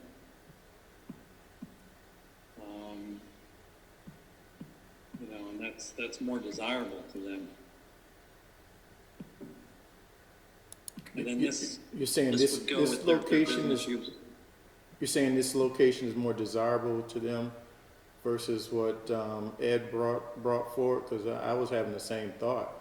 You just go straight down Palin and there's iPark. And they would own, owning and renting. Can you hear me, or? Yeah, I heard that they would prefer to own, but again, I'm just nervous about leaking oils and other fluids into gravel near a floodplain wetland area. Right, and that's something, I did write that down, and that's something that we will address, Yeah, the rest. they're gonna have to do some paving where these vehicles are stored and have some type of like fluid retention basin or something that they can make sure we trap any spills. I mean, we have other areas where there's probably a use like this, but again, it's just not, Bill, I know you're hearing us, it's just not on gravel, right? Right, and that's, I definitely hear, the concerns with the board, and that's something, if the rest of it looks like, an acceptable concept, where we would make sense to move forward, then that's something we can engineering wise address. Is this area of the highway, so coming out on 376, is this area more desirable than the other suggestion of, you know, coming out on 52? I mean, you have kind of a nice straight shot and visibility here. Is that another consideration, or was that not it? Well, yeah, and having the visibility coming out is absolutely a factor. So, Bill, just another consideration is, what happens when vehicles fall into use or very limited use? I mean, that was, times when automobile storage has been proposed in the town before, that was quickly, one of the touch points was, how long can a vehicle sit there without use? Well, I can go back and ask them that question. I don't know how often they would use some of these trailers that are, as we're showing in spaces B, how long they sit before they're actually used. I can find out from them.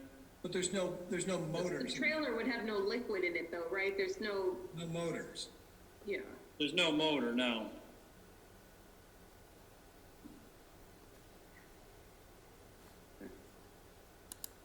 The rest of the vehicles have to be inspected, you have to maintain registration, I mean, there's no, to Michael's point, there's no storage here of a vehicle without plates and no inspection, right? No, we are proposing, for heavy equipment spaces, where they do some instruction with like a lift or a backhoe. They do some of that teaching as well. So would that then make them digging on the property too? No digging. It's just more of operating the vehicle itself, as far as it's more like a lift, showing them how to use a lift, so that they get certified as a lift operator. Okay. But no, there would be no digging. The gravel area, as we have shown on the plan, would be completely fenced in, so they wouldn't even be able to drive these out in the yard outside the grass.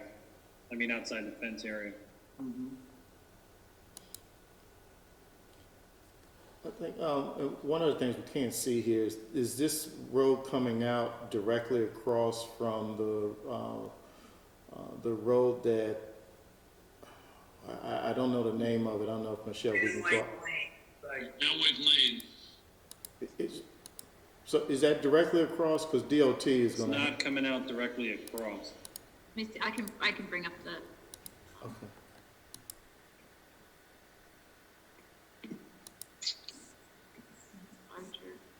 so this is Van Wyck Lane right here.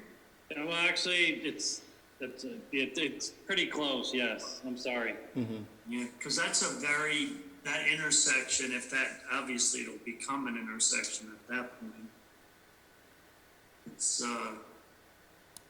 that could be a traffic issue, I don't know.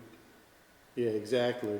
I mean, if you're going to try to have a tractor trailer cross that road and with a student driving and these cars are moving, or I think it's the speed limit is 45 there, but you have to take a close look at traffic on this.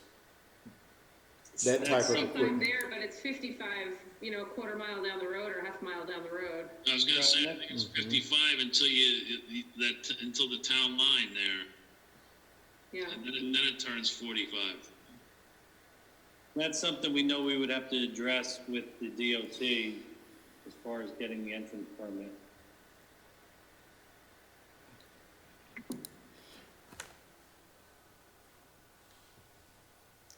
Okay, are there any other comments from board members? Michelle, any additional comments, or Scott? Not at this time. Bill, anything you want to add? Hopefully the discussion tonight, this and reviewing your sketch plan has been helpful. It has been helpful. You know, I think, you know, a lot of these items that, you know, we can address them, you know, as we develop plans and move forward. You know, ultimately, you know, if we can overcome these hurdles, am I receiving the general okay? You know, with this parking area located where we're proposing it on the property? I think we have a couple of fundamental questions about it. I mean, you know, again, you know, I don't know about, I'd like to see some of the answers, the questions about the, you know, leaking, potential for leaks, that kind of stuff. I'll let the other members speak, but. I think the comments about screening are important, both from the road as well as from the rail trail. I think those sight lines need to be addressed. I think the other big one, like Craig brought up, is definitely the traffic. That's a major problem area. There's a lot of traffic in and out, and it was funny because at one time there was a temporary light there, and it had proven to be very effective, and they took it down. But I can tell you right now that tractor trailers coming in and out of that area, being it so close to making that technically an intersection at that point, I think that's something that definitely has to be scrutinized.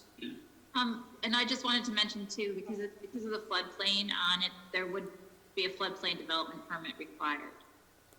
Yep, that I understand. And you know, Richard, when you talk about the traffic and you think about some of the people on the rail trail do use that ramp to get on and off. I know I've used it to get off before, so that additional traffic isn't clearly an issue. Yeah.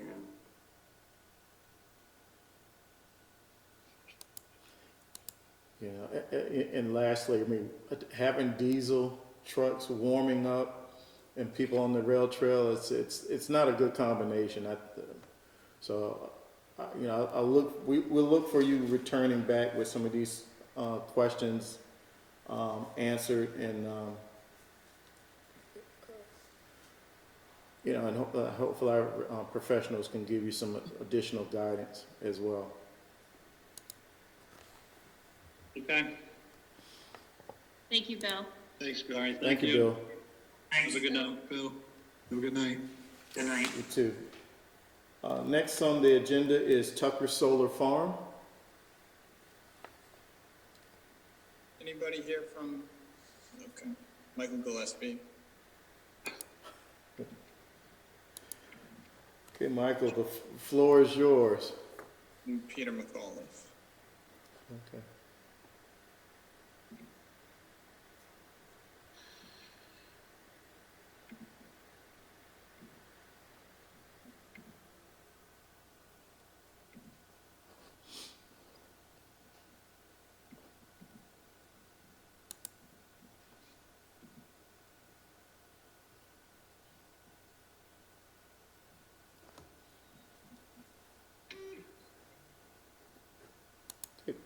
Peter, can you unmute and let's go ahead and tell us about the Tucker Solar Farm. Yep, can everyone hear me? All right? Yes.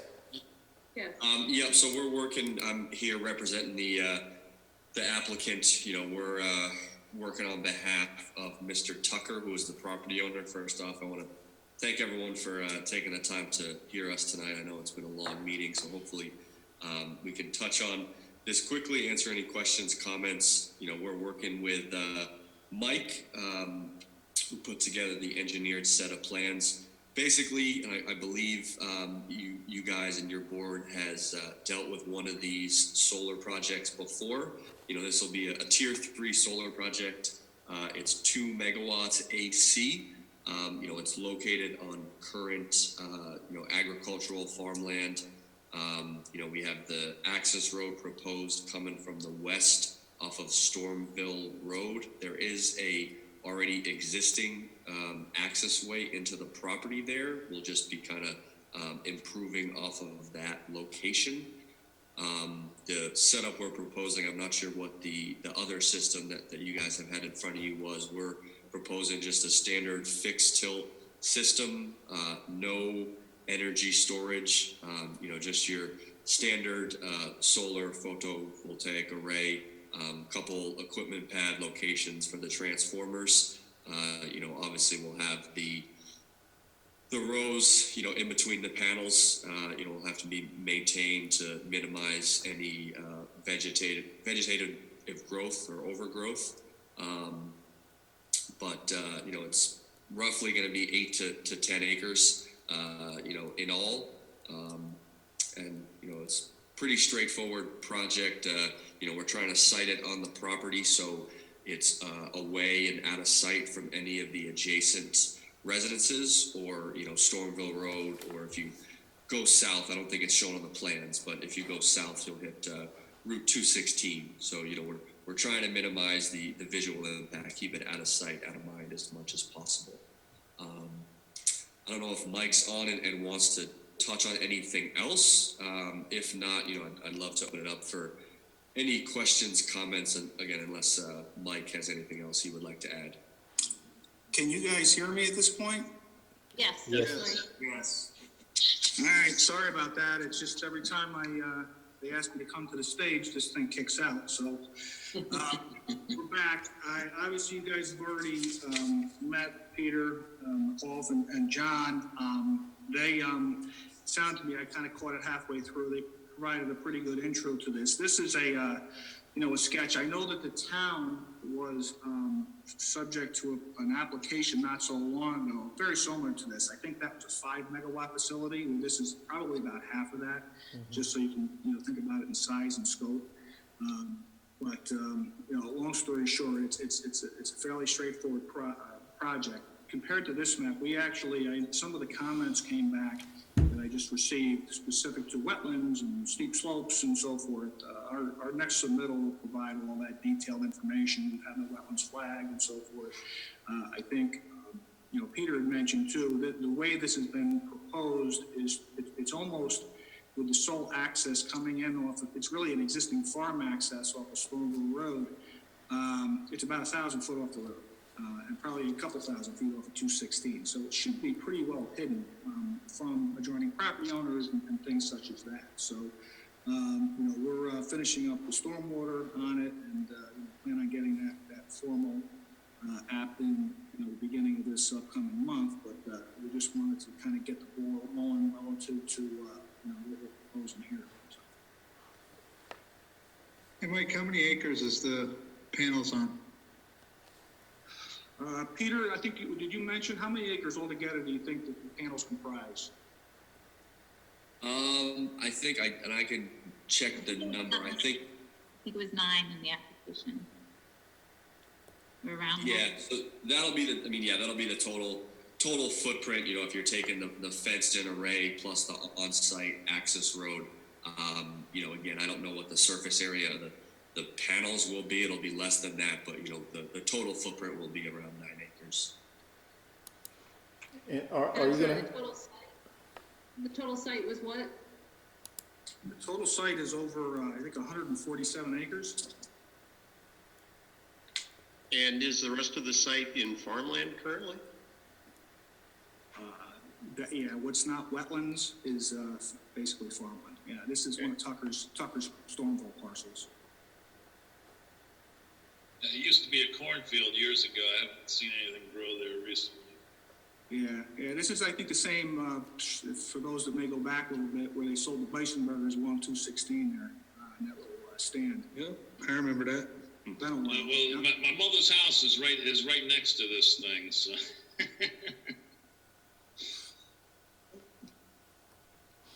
So I just want to remind everyone of the process that the planning board reviews the site plan, but the town board actually issues a special permit. So we need to refer this to the town board at the point where we're ready to do that. And then also it needs to be referred to the CAC for comments. So once you get me in a little bit more detail, I'll forward it off to the CAC as well. Okay. Yeah, I'm gonna basically rely upon you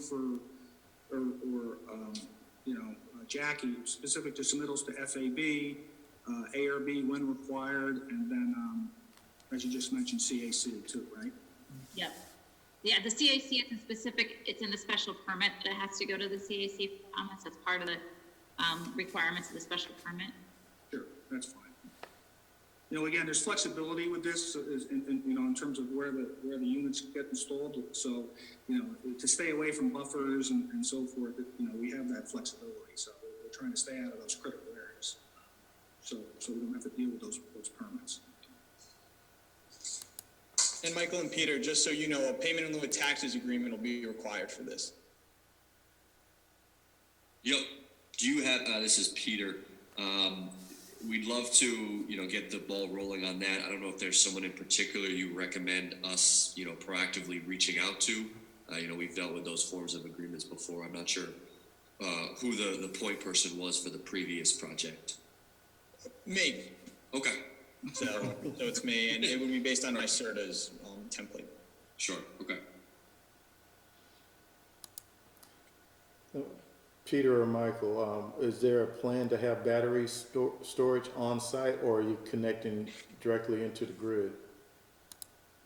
Peter?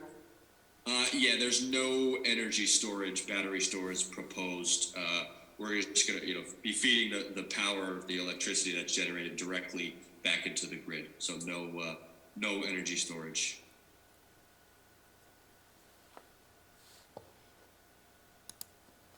And as far as decommissioning plan, has that been created, or is one of your to-dos?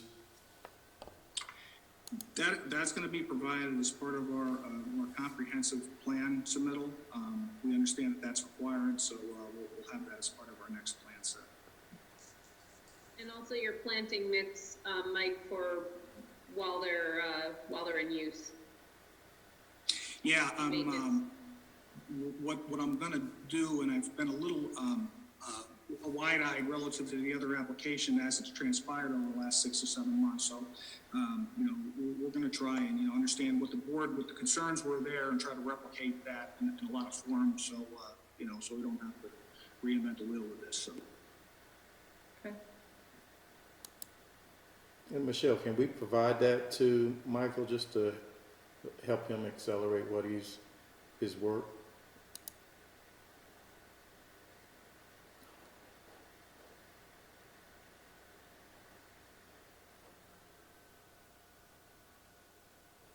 Did we lose internet again?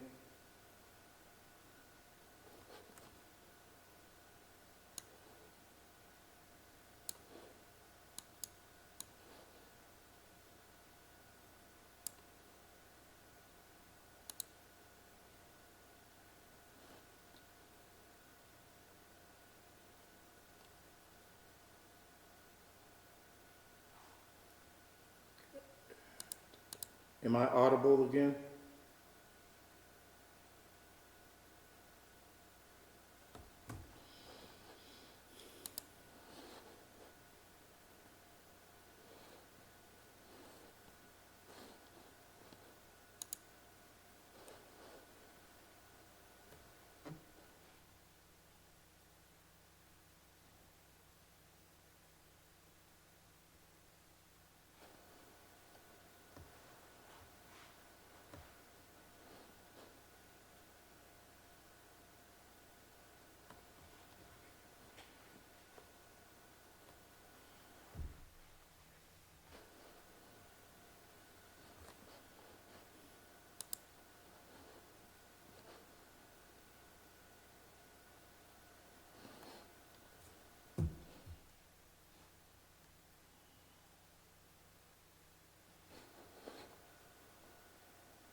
take that question. Honestly, it depends on, you know, the grid capacity and then obviously the interest of the property owner.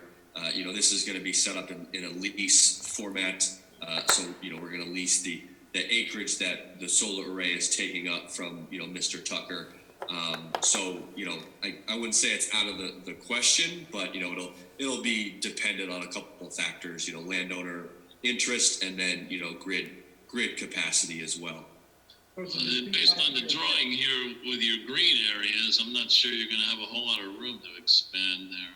Yeah, I mean, we'd have to go southwest a little bit. You know, but again, as you know, Mike and I touched on, we're trying to keep it in the location of the property with this, you know, proposed project size that's, you know, minimizes both the impact to, you know, visual sight lines and also, you know, the current activities on the remainder of the parcel. But yeah, you know, that you know, can be an open-ended question, but you know, it's not a hard no or a hard yes at the moment in terms of expansion. Does the useful life of your panels match the term of the lease? Yeah, so honestly, it's the panels are still going to be producing once the term is over. It'll just be, you know, at a lower capacity and efficiency from when they're installed. The inverters, you know, will most likely have to be changed, you know, once throughout the term of the lease or the project life. But yeah, in terms of the panels, it's about a 20 to 25 year warranty. But you know, the production at the end of the project life or term, you know, will still be something. It'll just be less than you know what it starts at. So, and that, you know, that goes into obviously the decommissioning plan that we'll submit. Okay.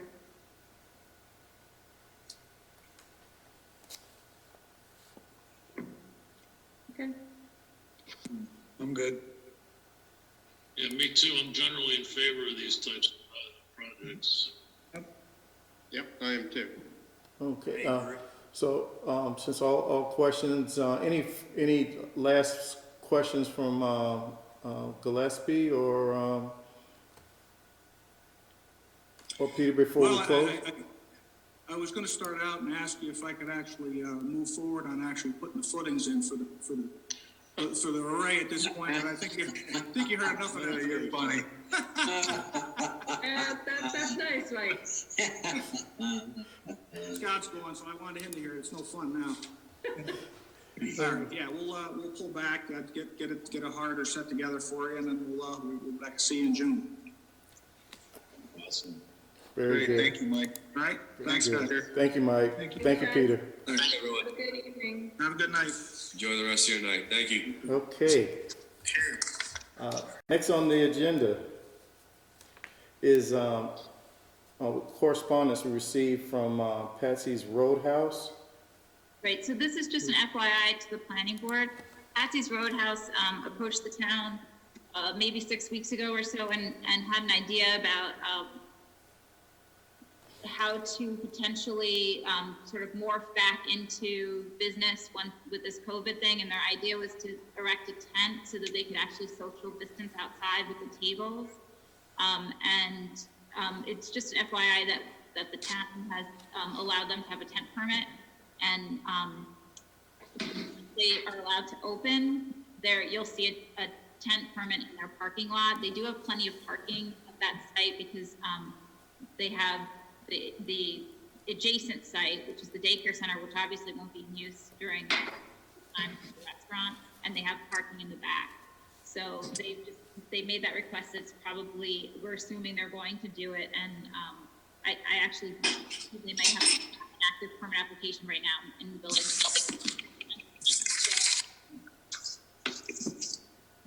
They are just, I just wanted the planning board to know, so when they see it, they won't wonder what it is. I think it's a great idea. I think it's a way to get ahead of this whole thing for social distancing, right? Absolutely. Yeah, I mean, we're gonna have to get creative. This- And I don't know if anybody is here from Patsy's Roadhouse or not. What's up? I think I saw Rebecca as one of the participants. Rebecca Gigliotti? Yep. She's on. If she wants to speak, she can, sure. You did. She's raising See her her hand. raising her hand. Yep, I'm promoting it. There you go.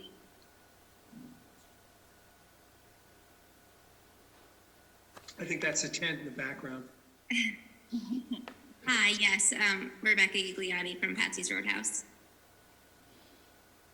Can you guys hear me? If you want to say anything more about it, Rebecca? No, we appreciate you guys, being on board with it or liking the idea. We're just been trying to kind of figure out where to go from here, when we can open, and just trying to kind of reinvent and see exactly how we can social distance in a better way, because our restaurant is relatively small on the inside, so we wanted a place for people to be able to be 6 feet apart outside. I wish you all the best with it. Yeah. Good luck. Thank you. Good. Thank you, Rebecca. So wait a minute, so, is there anything we're supposed to, are we supposed to vote on this, or? No, there's nothing you're supposed to do. It's before the building department now, so there's nothing you have to do. It was just FYI, so that when you guys saw it, you wouldn't. Okay. And then the next request was from, Thank you. the golf course on the water monitoring.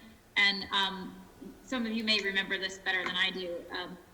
They are required to do water monitoring there, and they're making a request that during this COVID period, they don't have to do the water monitoring at a cost to them about $10,000 a year. So they're hoping to skip this year because they, Brian Frieswick, from Trump National had said that they've never not been in compliance with, the water testing, and they were hoping to, basically get a reprieve on doing it for this.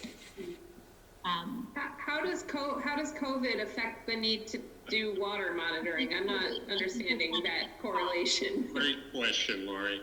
I think they're trying to save money. The cost of it is so expensive that I don't know that they're operating the way they normally do. I don't know if they're operating fully like they normally do, but I know that when I go by there, there's cars there, there's people Yeah, out they're definitely operating. Michelle, what does their water monitoring plan look like? Do we know, do they only do that once a year? Do they go every month? Maybe there's another way we could lighten it without just skipping a year?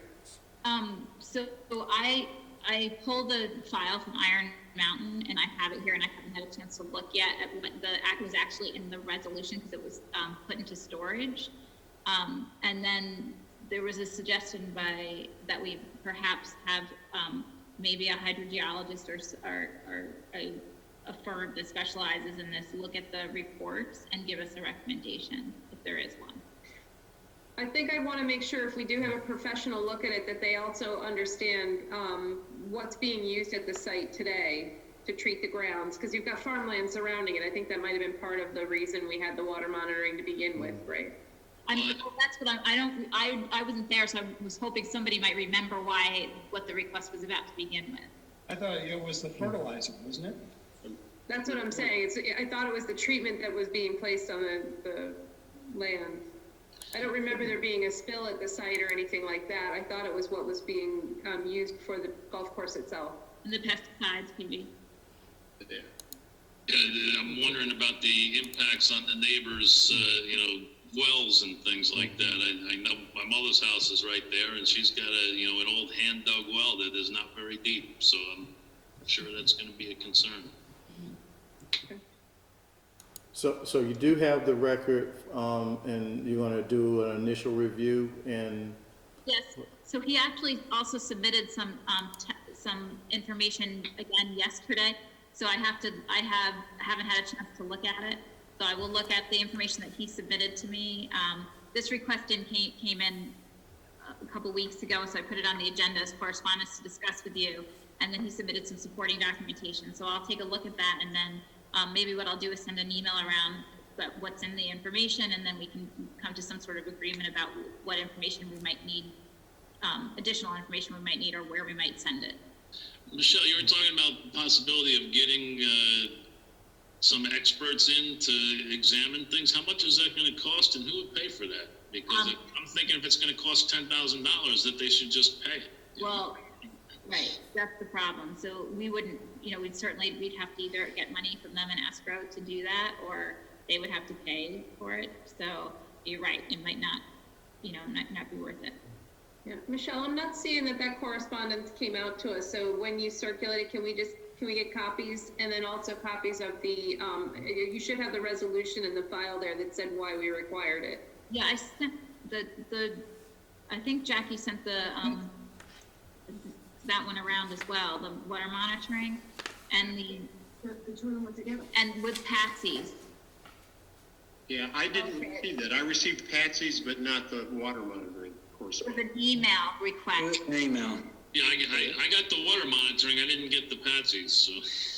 Oh, that's what I got, yeah. It's hit or miss. You got both?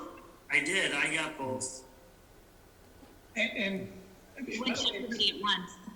It's weird. there's no indication that, in spite of the fact that the golf course is not being used as much, that any of the other activities have lessened or ceased. Well, with all due respect, I'm a member there. So I can tell you exactly what's happening there. So the golf play is limited to just that. Up until Saturday, you had to physically walk to play. And as of Saturday, you can take a cart to play. But the pool's not open. The clubhouse isn't open. The food service is not available, and also the locker rooms aren't available. So you basically can drive up. The only employees that are there are Brian, the club pro, and maybe like a cart guy or two. And obviously there's the maintenance guys, but it's a very limited ability. So you're really, the only ability you have there right now is to strictly play golf. So But are they they're still maintaining the grounds? Still And are the maintenance crews are still out there? Well, they're definitely out there. I've driven by and seen Yes. them. Yes. And the irrigation and all of that is still running. So they're still watering the course and all that too? Yes, absolutely. Okay. Yeah, I'm sorry, Michelle, and maybe I'm just not on the distribution, but I'm not seeing anything from Jackie that has either of the letters, so. I got the Patsy letter. Patsy and the FAB went out together. Yeah, the Patsy and the FAB went out together, went on the 8th, I'll forward it to you. I have it. Everybody's on it. Lori, maybe your email maybe we don't have your email right. Or check your spam. What day did it come? It came on the 8th, it came yesterday, she sent it, and it went to, at MTB. Maybe that's why, is it a wrong email address, maybe? No, LGEE. Yeah, and then. Yesterday at what time? I'm sorry, I'm just looking, somehow it's just. 12:56, it looks like, from Jackie. It didn't Almost come 1 from me, o'clock. Jackie. Yeah, I don't have it. So weird. All right, I'll forward it to everybody. I'm gonna do it right now for my No, phone. I got it. Check your spam, Lori. Yeah, I don't control it. This is a work email. Is that not a good email, Lori, or should we send it to a different one? I'll send you a different one, yeah. Okay. I mean, I've never had an issue getting anything from Pam or anything, and when I travel, it's better to get it on this email, because then I have it. I'm wondering if it's because, Jackie's, it's a new email address, maybe it's not, maybe it's, I don't know. I got other things from her. Okay, well, that's fine. I'll forward it to you right now. Perfect. Okay, hey, so we'll get that all sorted out. Anything else we need to discuss on this, on the golf course? And so I think we're gonna wait get the materials from you, Michelle, and. Yep, I'll forward you what I got from him, yesterday, the documents that he gave me, and then I'll forward you the stuff that I get from Iron Mountain. Okay. Sounds good. Well, team, thank you for hanging in there for a long meeting tonight, but I think we did a lot of good work tonight. Can I have a motion to close the meeting? So moved. Second. Meeting is closed. Have a wonderful evening.